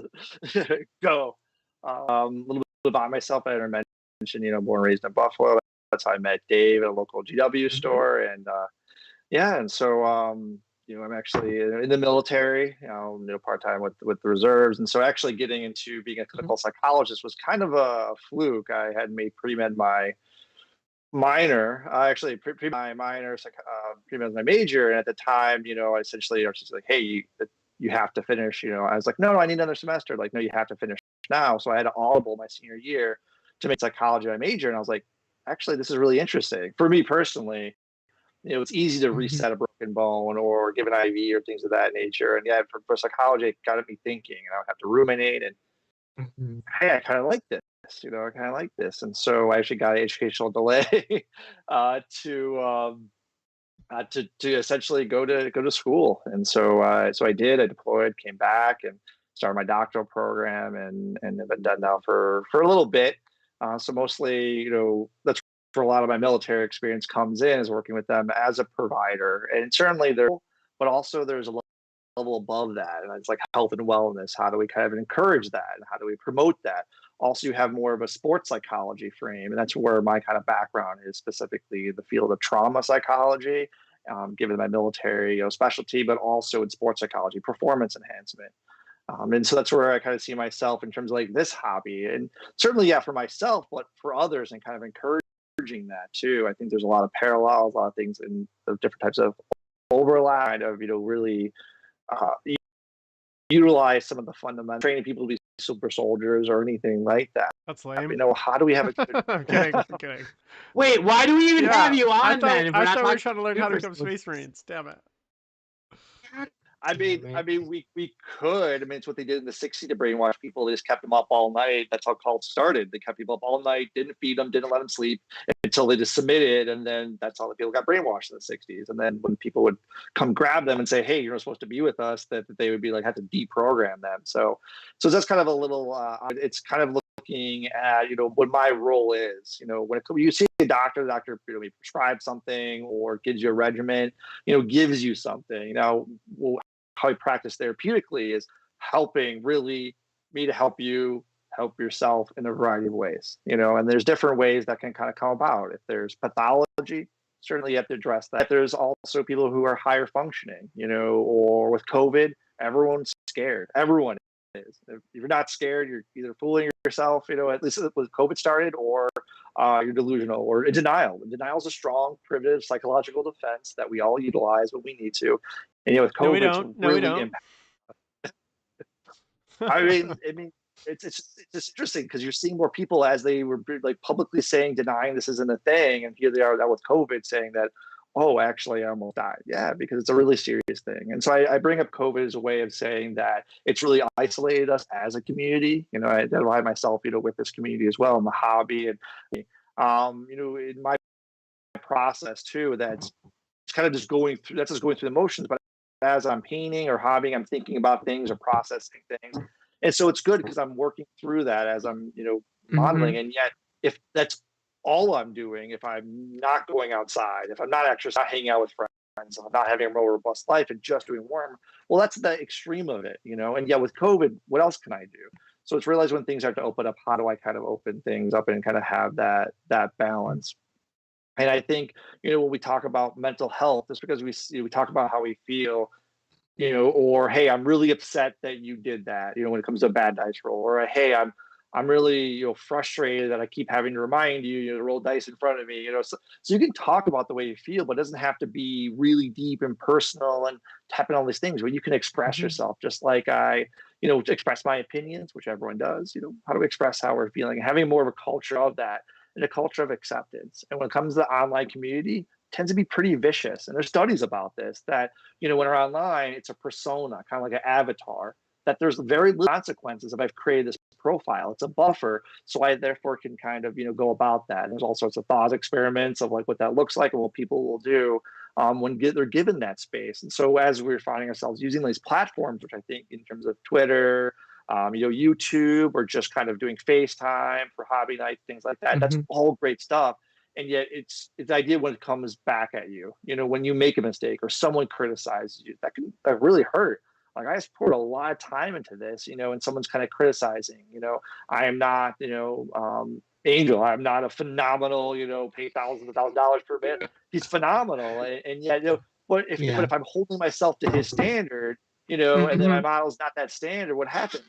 I don't feel so good about myself. And I think that kind of ties into to a similar point too. So I can really expand on this. Like I have worked, with the military, with operators, in terms of their peak performance and how do they really focus and kind of be on that edge, and yet they have a specific mission they have to do. Recently, now working with the largest police force in America now, kind of promoting actually social justice and diversity training and things like that, but also working with them that way that they're not robots. Police officers opposed to the military. Military, it's force on force generally. Police officers, you're in a 360, so you have to kind of be adaptable to that. So how do we build resiliency is kind of my point. How do we build that in ourselves? How do we build that as a community? That I've met some really wonderful people. I've met both of you, through this community too. And I think it's really great. You can kind of harness those positive aspects. Well, the thing is that it only takes one drop of poison to drop someone, or to ruin or spoil a community. And yet, how do we kind of heal together? I was thinking about maybe a similar, talk that you've done, Jim, about, how do we, rehabilitate what's kind of going on there? What do we do? And I think that's really important because what's the quote? To err is human. Right. We're human. We make mistakes. We're not robots. Even though I know Dave maybe has a servo skull floating around him at some level. It's a little guy. It's a little guy. Okay. So don't worry about him. Don't worry about him. Don't look at him. So Matthew, I mean, I think that's really interesting. Like, I think, often with our hobby, especially when you look at the demographic, right? The majority of our demographic that plays this game at all ages, it's majority male. That's just factual. It's not me trying to be like anything. Now, would I like that to change? Of course, I'd love to get more females and others into the game. But obviously the majority is male. Oftentimes, very much like maybe not as, and this is just something that I've experienced, which is like you have a much wider range of people with different social skills in this hobby. Like when I look at the people that I play sports with, I'd say they're all very well, they're all very well able to be in many social situations. They're all very well what's the word I'm looking for? Like they're just like yeah, they just seem, I don't want to say like they just seem normal, but like they're very well adjusted, I guess is the best way to put it. You to think like to those kinds more of like situations. extroverted can assimilate into a group setting kind Right. of thing. Yeah, but as opposed to the typical gamer who maybe is more accustomed to playing with maybe their close friends, and going to a big event might be overwhelming or like a big deal for them because they're not used to integrating into a larger group of people. That's the way I always look at like the gaming community, because I don't know, like Matt, like you and I, like we both lived in Buffalo, for most of our lives. So when you see the local community like integrate into, say, a convention or a GT level setting, you kind of like notice like, behaviors of how they act when they're in those settings, you know what I mean? Because it's not the norm for most of those people. Would you agree with that? Would you say? Absolutely. I mean, there's different type of self states is what they call it. When I am here at home just painting, that's one self state. When I'm on a date, I'm on another self state. When I'm hanging out with friends, a different one. Or if I'm at work, still Matt, but sometimes you might call me, Dr. Matt, or you might call me, hey, dude. It depends. And how do we kind of have that robust flexibility for different social situations and things like that? And yet it can be really exciting, like you're saying, to like see your friends and connect with them. You're not even playing the hobby. I've had more time at Adepticon when I was actually connecting with people and hanging out, and so you're having just a lot of great stuff. And for I think people, they want to tap into that. Like, hey, I like what they're doing over there. I want to be a part of it. But it comes in terms of their social functioning. How can they interact socially? Yeah. That when it comes to like maybe the video game era, and a lot of people kind of connecting through that. You're not really talking and even texting. Even like your short like words. You're not actually having a back and forth with someone. It's fluid, and there's social cues that we pick up. That's what we pick those things up as children. And I think, with COVID now, it's kind of stunting that maybe for some generations. Are we just having normal communication? And that should be kind of hard, if after the first, hey, how's it going? Oh, you like cats? Oh, I like cats. So like, oh, you like, so it can sometimes be hard to continue a conversation, kind of like a first date. How do I have this conversation? Again, we're not dating our opponent, but how do we kind of, just connect with someone, say, hey, it's a game, keeping that in mind. It's just a game. It is plastic miniatures, and you hear all the time, oh, it's just plastic miniatures. And yet for some people, I put a lot of work into this, and for them it's competitive, just like hockey. That's the example we use often. With hockey, like I don't mean I hate that player on the team, but I want to do well. I want to pit myself against you, and I want you at your best and me at my best, and whoever comes out, like the competitive spirit. And that's awesome. And I want to tap into that, and you both get beers afterwards. That's great. And it's when someone then takes it too far, maybe for them, they may come off as like very serious because they're in that zone. They're in that like focus state, and there actually is something about being in the zone. So in the zone, and I'll give you guys a few things for today. I could talk all night about this because I do lecture as a drug professor. So, but to keep it short, that when it comes to being in the zone, you have to actually be an expert at that thing, or better than a novice. You actually have the skills to actually do it. And then to actually be in the zones, you have to have it almost essentially uninterrupted. So you have to be in a mindset. The mindset that you're in is also really key. So I can be really, strong up here, but if I haven't played a single game edition, I'm probably not going to be pretty good, even though I know all the rules and all those things like that. But likewise, I might be a really good player, but if I'm like in lag or like didn't sleep that night or anything like that. Like then it Yeah. can be difficult if I'm not taking it serious. So you need those two things, that mindset as well as the expertise. And maybe kind of in that spirit too, there are a few things you can do as, because this is a kind of a, if you're on your feet all day, playing a game or things like that, there's some things that I would recommend if maybe it's a good opportunity to kind of slide it in there for everyone. Yeah. One, the number one thing, like a $500 tip. This is for consult. Number one thing they recommend for sports psychologists and getting to everyone: sleep. Sleep. I consulted with major. I thought it was gonna be something doable. I thought it was gonna be something like I was like, oh, maybe this is something that I'll actually be able to do. But nope, sleep is not. So not here's one. so that's for $1. Here's the $499. This is why. This is why. Not just sleep. Like, okay, you're losing me, Matt. No, what the $499? Do we need sleep? Sleep is so important, not only for functioning, but also our response speeds. So not only can I stay focused, but if I'm not getting enough sleep, it's the first thing to go. It's my ability to constantly lose executive functioning. Secondly, it starts to affect our mood. If I don't get good sleep, I turn into a Krabby Patty pretty quick, So our mood when things don't go right, because that's how games go. Maybe I roll all ones and I'm like, that was, how do I emotionally respond to it? How does my emotions, how do I use my emotions to fuel me, or how do they take me out of the game? So that's why it's really, really important too. That's something I've been doing all night. Water, that's a really, really big component to it too. Staying hydrated. Similar thing, it keeps you sharp. You can also proper electrolyte, things like that. Right. Once you start not feeling your body, you can be the most technically sound player, but if your body's starting to go on you, it's going to really impede your thing. Is that when I go to an event, I might want to go out drinking the next night, and when I come in the next day, I might be a little groggy. Well, I'm negatively impacting my performance. Now, some major league teams hate me now because they've kind of ruled out no drinking the night before an event.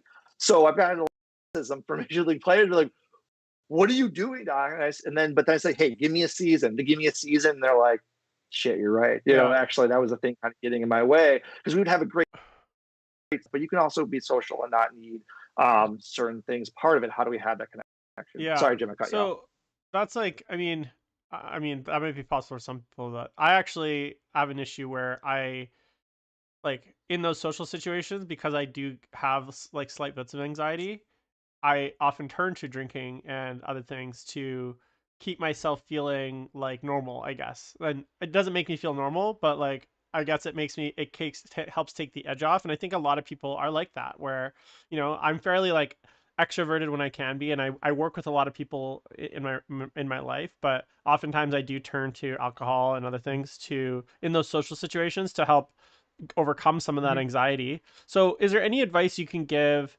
to, gamers or people that maybe they're going to a tournament, maybe they're going to an event, things that they can practice to help, especially if they're going into an area where there's not a lot of people that they know? Maybe they're only going with one other friend, so they don't have that like social safety net of like a bunch of other friends that they can just kind of go and hide with. So is there any advice you can give, and any practices that people can do if they're feeling that anxiety, they're going to maybe going into an event? Oftentimes I'm also hungover on top of that because I'm not very good at this. But yeah, any advice for people out there that maybe do suffer from small bouts of anxiety, and what they can actually do like physically? Because you mentioned a lot of things like drinking and sleeping and like other things, but like what can they do mentally? Like what are some exercises or things that they can do that's outside of just the physical, drinking and sleeping? Yeah. Again, don't want to overstep that. Sleep. The number one thing anyone can do is get a full night's sleep. So beyond that, because again, it's by research, leaps and bounds, number one thing you can do. In terms of things we can do to kind of help ourselves a little bit, I think it's really important to have a buddy. Just like if I'm going to go to the gym, like the Army still makes me stay in shape. But if I'm going to go with myself, I'm holding myself accountable. But if I have someone else to go with me to the gym, I'm way more likely to go then, because I don't want to let the person down. So I think that's another part of it. So you run an event, it always is helpful to go with someone. The thing is, sometimes people bail, life circumstances, childcare, what have you. Okay, how do I go? I still want to go to an event because it's pretty cool. I spent all this time, painting these models, and I want to have a game. I've played the same people for months and months. I want to kind of open it up a little bit. It's just kind of the way you approach it. So to a specific skill is realizing that when it comes to anxiety, we all have anxiety. Right. What I mean by that, when it comes to depression, when I ask someone for like an assessment, I can ask you can have zero depression, you have zero depressive symptoms. When it comes to anxiety, we all have a baseline of anxiety, a healthy level of anxiety. Worry about the things we should be worrying about. Am I paying the bills on time? Am I, making sure I don't, that I'm taking care of myself? So there's a healthy level of anxiety. But when it becomes, we want enough anxiety to kind of stimulate our arousal, but not too much that actually shuts us down, because it's called the inverted U curve. So inverted U curve, that we want enough arousal that peaks performance, but too much arousal, which is maybe we're talking about, I start to shut down. Why is that? Because your car engine, revving it too hard, then it starts to shut your engine down as a way of conserving it. So it's realizing that maybe I'm going to be anxious.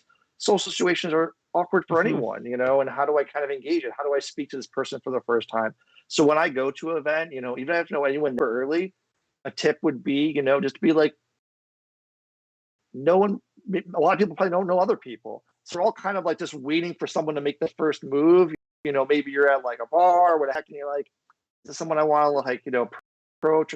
And that could be shut so many people down. So what I do is I recommend people rehearse what they're going to say. This sounds very weird and kind of automatic, but script out what you're going to say in your way. The way it might say like, hey, how's it going, might be different than you. You might be like, hey, what's up? But to say exactly what you want to say to someone and scripting out while you're at home, writing it down is really key, because you use different parts. Write down exactly what I want to say when I'm meeting someone, but also if someone's done me dirty, that's the only way I can describe it. When someone's rolled the dice and I'm like, hey, that clearly was, you rolled a bunch of dice, you said you need fours, but do, hey, what's going on there? Especially in those friction points.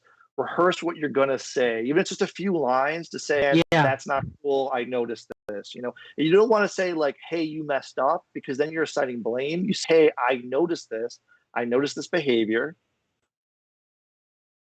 I think then we should roll the dice again. And then lastly, you just repeat that. So you don't say their intent. You don't say that's a fact that they messed up. You say, hey, I noticed that this additional dice were picked. Number one, this is what I noticed. Number two, this is what I think our resolution to that should be. I think we should re-roll that, because anytime we've been doing that, we've established that as a contract or what have you. And then they might be like, oh, no, man, I'm not going to do that. Or they're going to be like, oh, yeah, you're right, probably. If they're giving you pushback, you just repeat that. Hey, I noticed you did that. And then eventually they'll be like, okay, fine. So that's kind of just a tangent to kind of the main topic of how do you approach someone. You do the same thing, as you're approaching with someone like the first time, and how do I meet them? How do I greet them?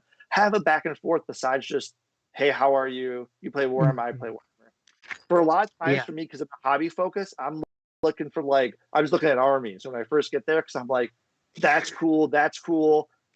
I love what you did there, because that's also bringing positivity in the hobby, which we don't, I think, in my opinion, have enough of.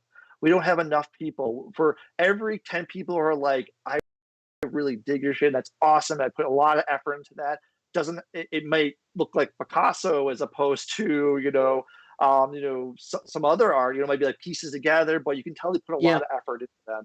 And that's themselves showing their own work of art, just like when you have a gallery, and a lot of them here in New York City, like when they put a gallery up and then someone it's like a dagger to the heart. You're putting yourself out there, not thinking you're the best, but hey, this is my work and what I've done. And everyone likes to kind of have, positive or even constructive feedback.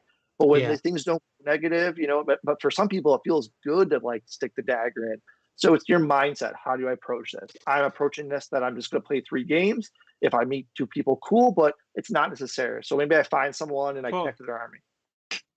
Really quick, I'm gonna interject really quick. Sorry, I'm raise hand. There's in the climbing community, we started a really, I mean, maybe just I do it, but I have a very fun motto I like to use, because everyone starts climbing at a different level, and when you climb next to each other, one person's at a much higher difficulty than the other, but we all cheer each other on regardless. The thing that we use, I use, it's I'm not good, I just suck at a higher level. And what I mean, everyone struggles at some point in time. I'm gonna use this. You can use that for so many different things. But for painting, I always think about this for hobbying and whatnot. Is I've had years of just like nonstop, like throwing myself through the gamut of like conversions and painting technique and stuff like that to where I'm like still growing, but I'm like at a different level than someone who's like hasn't put the effort forth yet. And when I look at them show me something like locally, a player come and be like, Dave, check out this model I'm working on. And like, it's like literally like base colors. But for them, it's like, this is like the next level for them. And the enthusiasm and the amount of heart they put into it should not be discounted. And what you need to do is like, of course, also to help a hobby thrive is to feel like they're included.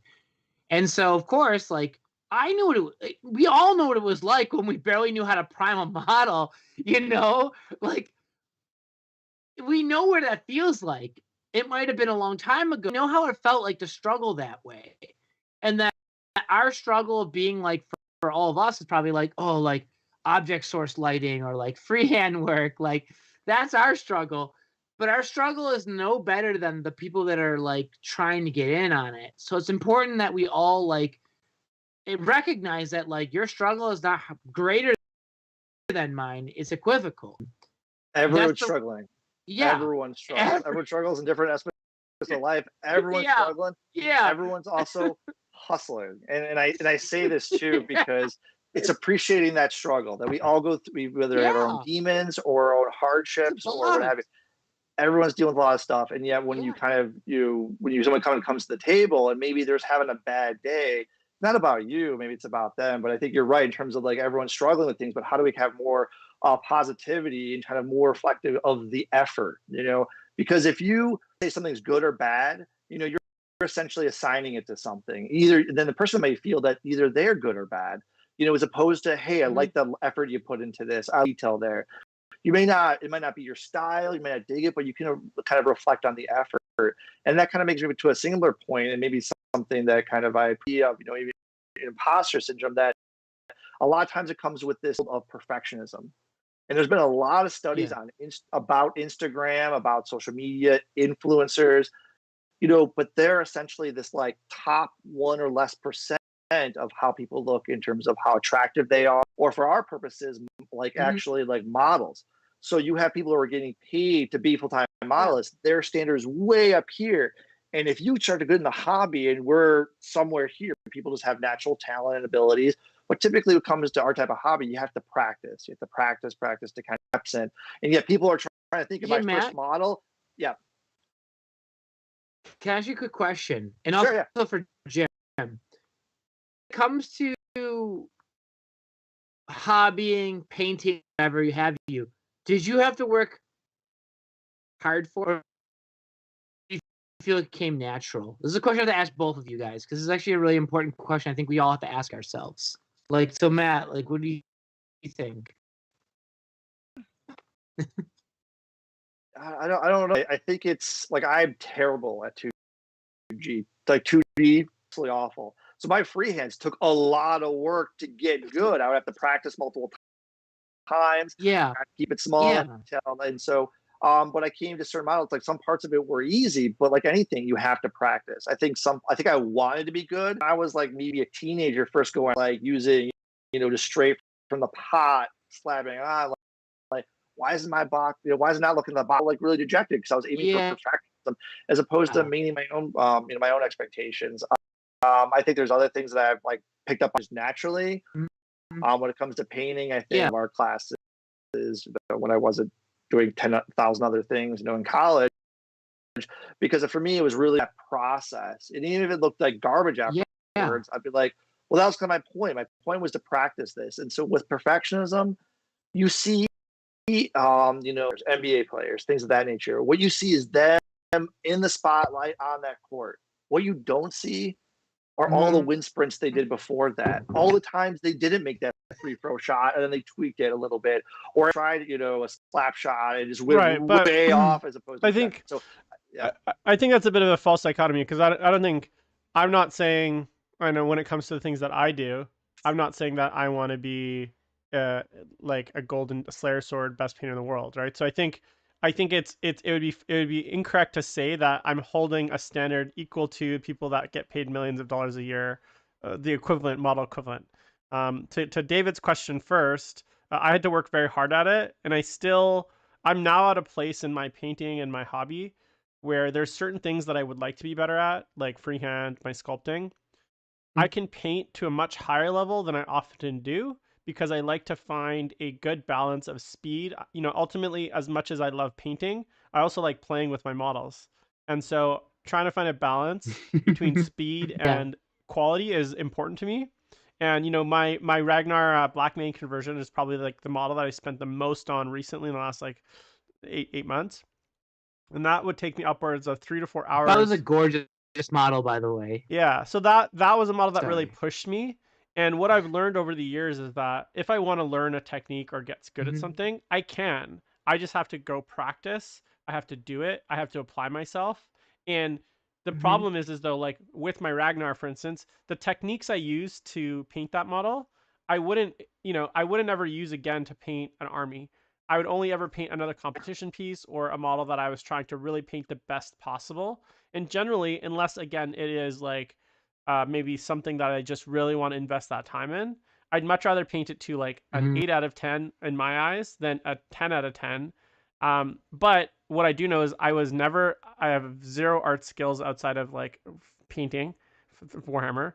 Although now that I used to have zero art skills. Now as I've gotten better at painting 3D Warhammer stuff, I've tried to apply some of those things. Like I painted a canvas of like the ocean the other day, like a few weeks ago, just because I bought a bunch of small canvases so I could do some like 2D like drawings and stuff. Yeah. I bought an illustration book so I could work on my illustration and my drawings.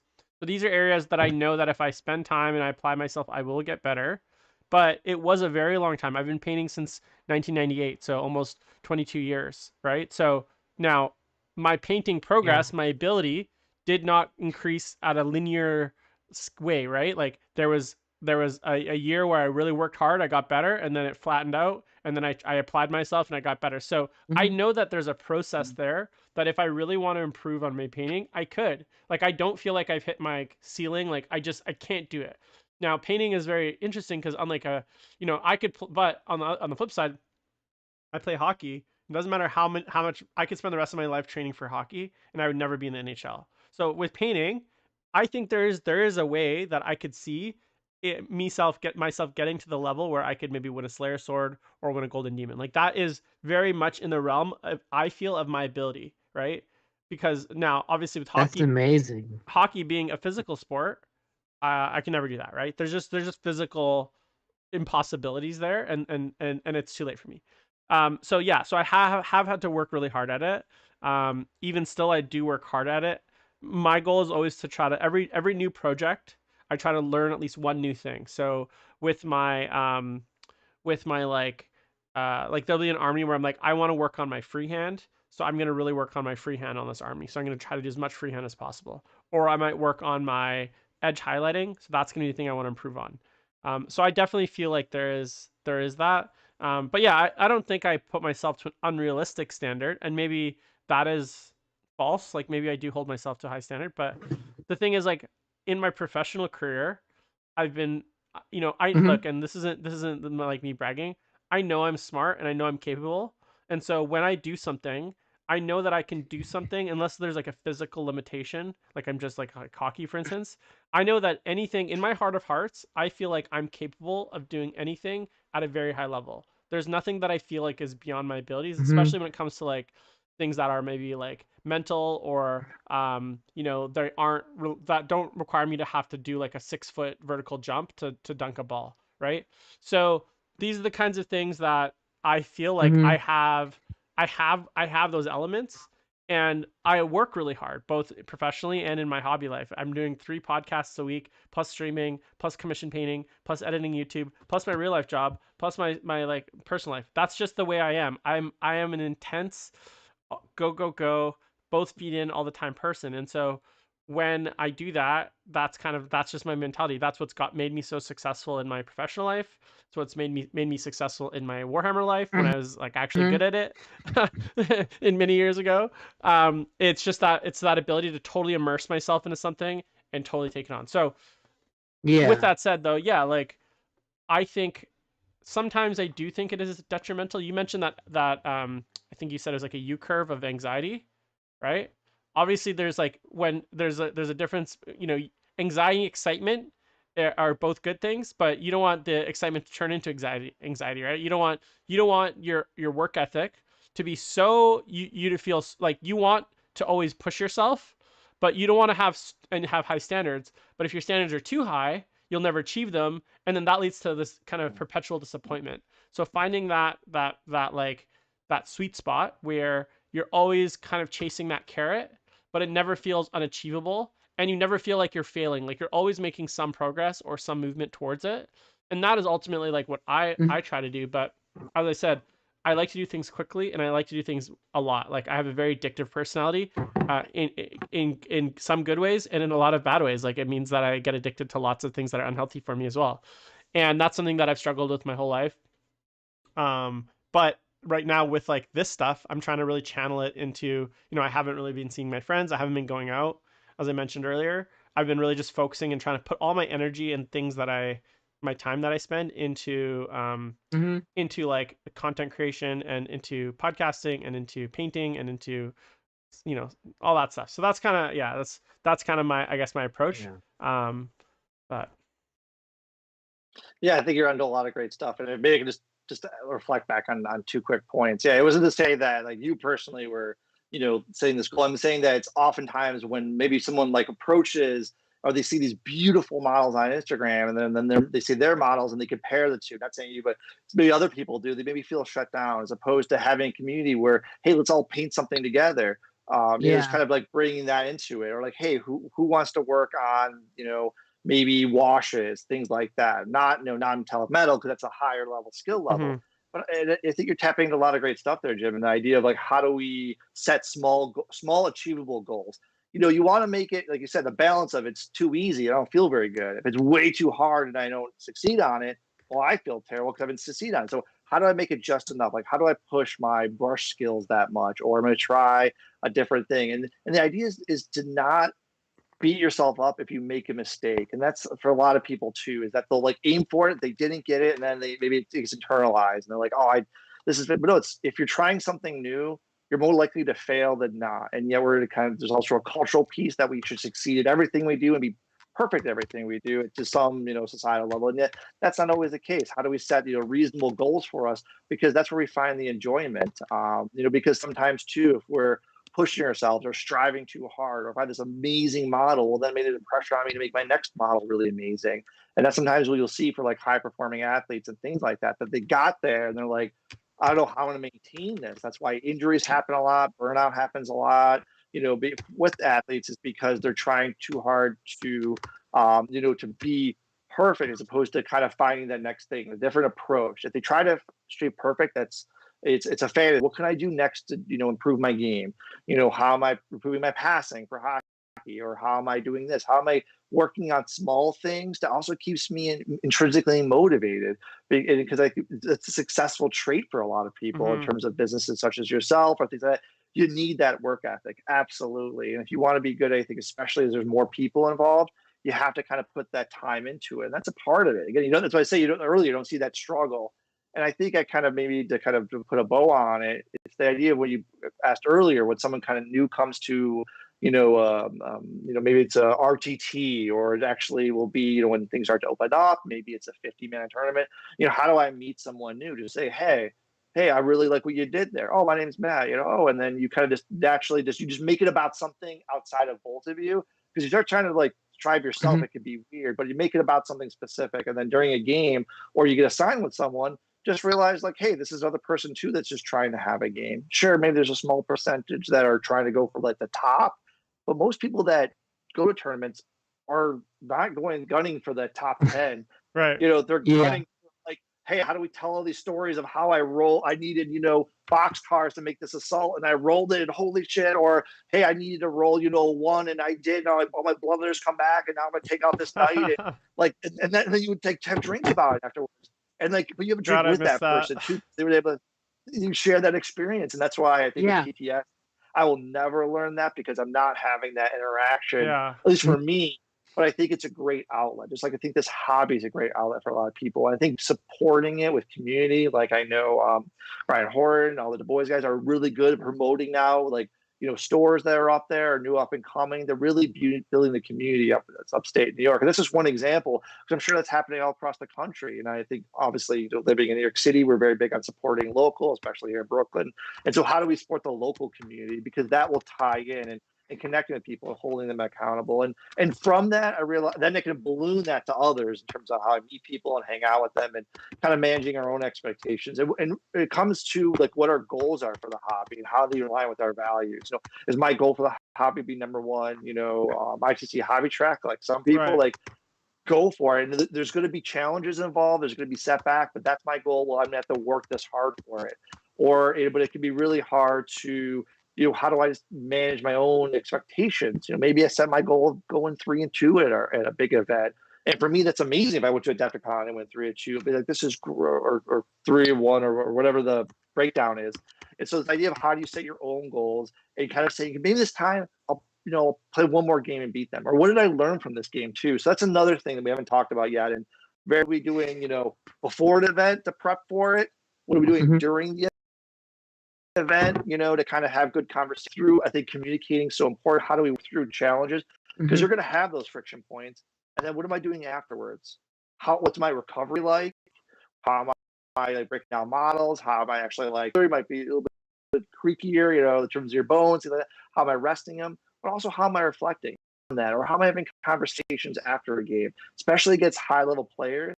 Like I did that and they'd be like, you actually kind of really this is where you went wrong, but I like what you did there. And I think those type of reflective conversation more in a creative way, in a positive, environment.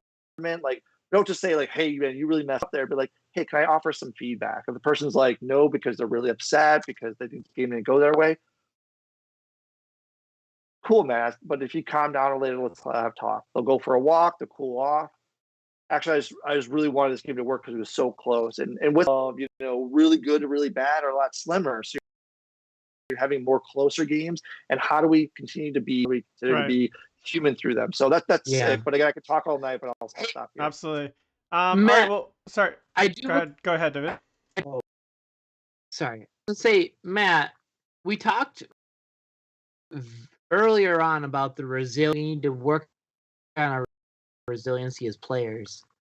And one of the things with big events that we go to, and for me, sportsmanship is extremely important. Cool is one of those things. When people go on the term that on tilt is when people get like pissed off when or there's that moment in the game where someone's like literal like emotion just turned from like good sport to being like, I hate my opponent. What would you say to watching or listening tonight? What are some good ways to avoid being on tilt and ways to reinforce that idea of being when we play? What are some good exercises we could do during matchups? Because I know we have those days where we have bad dice rolls or our opponent does things that we don't really jive with. But I mean, what are like small things we can do as players to help avoid those kind of hiccups? Yeah, I mean, maybe we have a thought that pops in our head, like, oh, like how did I roll so bad, or like how did things go wrong, and so but onto it, I think is really important. So pops in there, or an emotional way that comes up, and sometimes you can't control those. They just come in there. It's like, why the thought pop in. What do we do? How do we respond to it? And having something that we kind of go to. Sometimes you have a place you go to in your head. Happy Gilmore is kind of where's my happy place that I go to. And yet, how allowing myself, am I allowing things to take the wheel, or can I speak to my emotions, versus saying like I'm angry versus I'm feeling angry is a big difference. I can be upset, and it's important to kind of allow those emotions to come up if I can feel that way. But how am I channeling them? Saying, how do I, hey, I'm sorry, I feel a little upset right now. Oh, that makes sense, and no one likes to be on the receiving end of that. So so that happens to your opponent, they roll really bad. The one that says like, oh, you really bad, be like, oh man, I always are going to turn around, because this is a dice game and with statistics and things like that. So what you can do is communicate to your opponent and to get out, just be like, oh, that was really bad dice rolling. To name it, I think, can be helpful too. Or if someone's doing something that's frustrating to you, labeling, put them on the radar. Maybe the person's like overbearing, and like it's like a gorilla on top of the sink for some people, and really turning off, but then you get really frustrated. Yeah. It's really aggressive. So you say like, hey, I know she's really leaning over the table, in one of my claps. And these are like, timeless models. But then too, you could say like, hey, can we like maybe take a step back a little bit? Just gentle suggestion, like, because then you're putting, because it's cultural piece too. Certain cultures, whether you're from, right, or you're on the East Coast or West Coast. So I think it's this cultural piece, and how do we kind of communicate our way? So if I become really angry, there's certain things I can do moments. If I'm feeling really angry, and this is what's so important, this was big in the 80s, and they found that you shouldn't be doing this for research, is that don't discharge that anger. Because they used to say, hey, punch a pillow, something like that happened. Then when you get really angry, you punch something. And that's not what you want to do. Frustrating, you say, it's how do I counteract with that? Be like, around, or I roll really bad here, but the odds are I'm actually going to roll pretty good here. Or if you have a really cool, and again, everyone's different, I often will ask my opponent, hey, I have, a bunch of demon models. Can you help me move them? They're always 9 times out of 10 you. Or you can ask your opponent, especially if they're really good and you've got to disclose, like, hey, I'm new. Can you help me out here?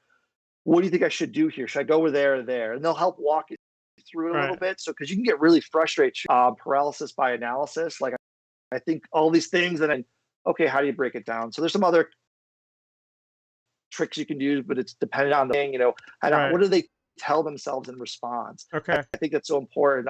So maybe the last tip for today is let's make it the last one, because we're running quite long here. one. Yeah, have something you tell yourself, a mantra or a few words. Famous movie called For the Love of the Game, and he would say, clear the mechanism. And Kevin Costner was a pitcher, New York Yankees, throw pitches, but he'd say, clear the mechanism. He would turn out all the noise. So have something you can go saying, or you write down a shirt, just something that you can kind of really fixate on as a way of saying, okay, I need to check myself. Because a lot of times too, we don't do a very good job of that. When I'm mindful about my actions, how I'm coming off, and sometimes I'll do that, be like, hey man, I just realized I was getting really tense with you just there. I'm sorry. I was thinking about something else, and it wasn't about you, it was about this. And most times we're Matt, no, I'm sorry, I don't mean to cut you off, but we're just running on 2 hours here, and we're running a little bit long. So I do want to kind of wrap up. David, any final thought? Thank you for coming on the cast. Any final thoughts on David before we kind of sign off here? So there are 2 things I really want to talk about. The first one is about, in the beginning of the pandemic, we were all very separate. As many of you are aware, go to tournaments, we have a much more robust of players and friends that we make, and we can read friends, and even if it's for once a year, we're able to actually hang out with each other.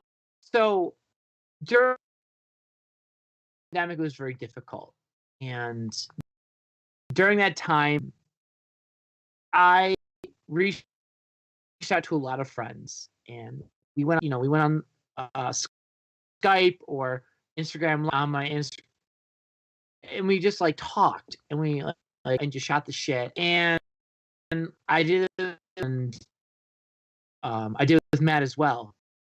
And Matt, I just want you to know that like I really appreciate the one night where you and I got together and we just talked, and it was just really important to me that like we had that like time to just back to reality, like how things were.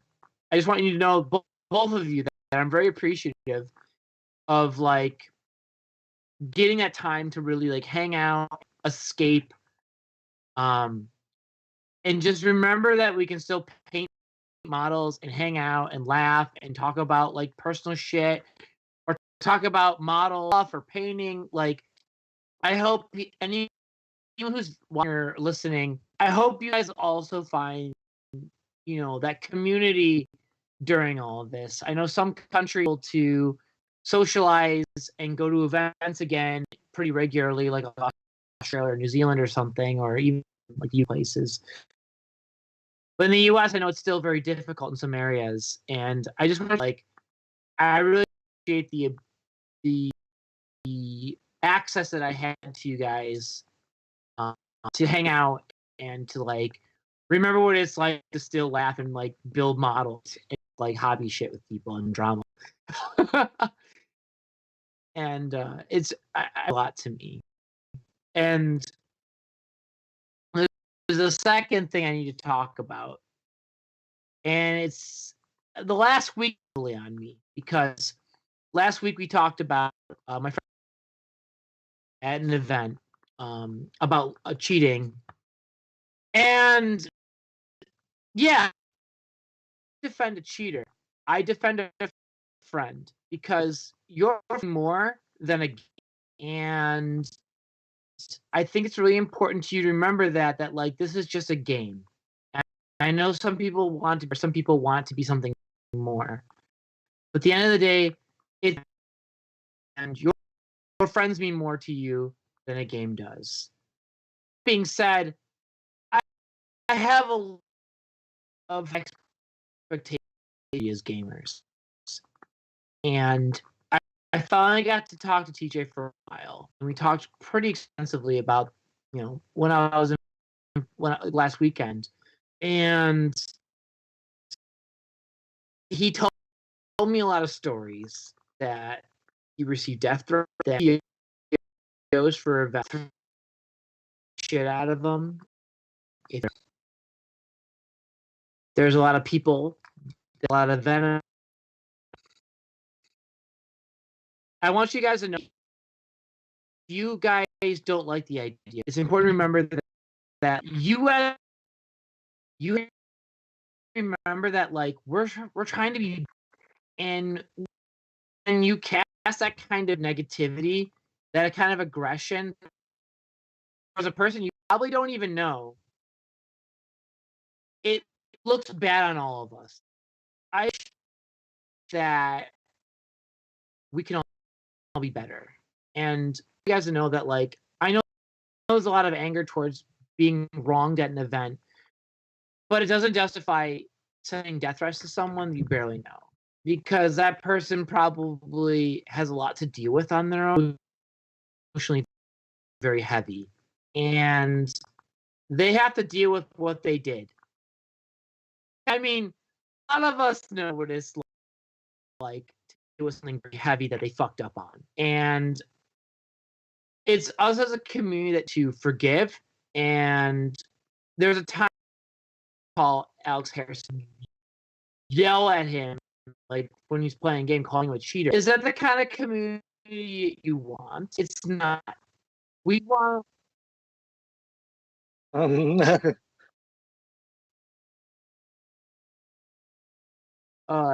that's really pathetic, because I'm trying to be Hey David, I can't tell if you're drunk or if your internet sucks, but you've been so No! your internet's been just so choppy coming in. It's been really hard to hear what you're saying. No, I'm definitely not slurring right now, actually. Surprisingly. I drank I a lot of but rum. I'm just telling you, it keeps slowing down, and I'm not having the issue with Matthew, so I know it's not on my end. But you keep slowing down, and it sounds like you're slurring. We as a can, we can call out someone. Okay. But the community, we need to be able to accept that someone did wrong, and that's important to me, because not only that, I've had a few friends in the past and now that have at events or have cheated, or maybe some of them haven't caught, but like, or it was like borderline. But like, it's important for us as a community and to keep accepting them as people and people that you enjoy as friends first and foremost, because this game is not as important as the friendships you create. A lot of people will give me defending my friend, there's a friendship isn't going to get negated by something wrong that he did for one event, and I say that because I still appreciate him. You know, sorry, I don't mean to go on a rant.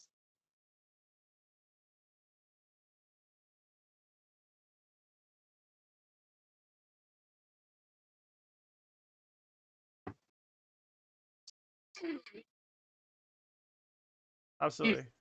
Absolutely.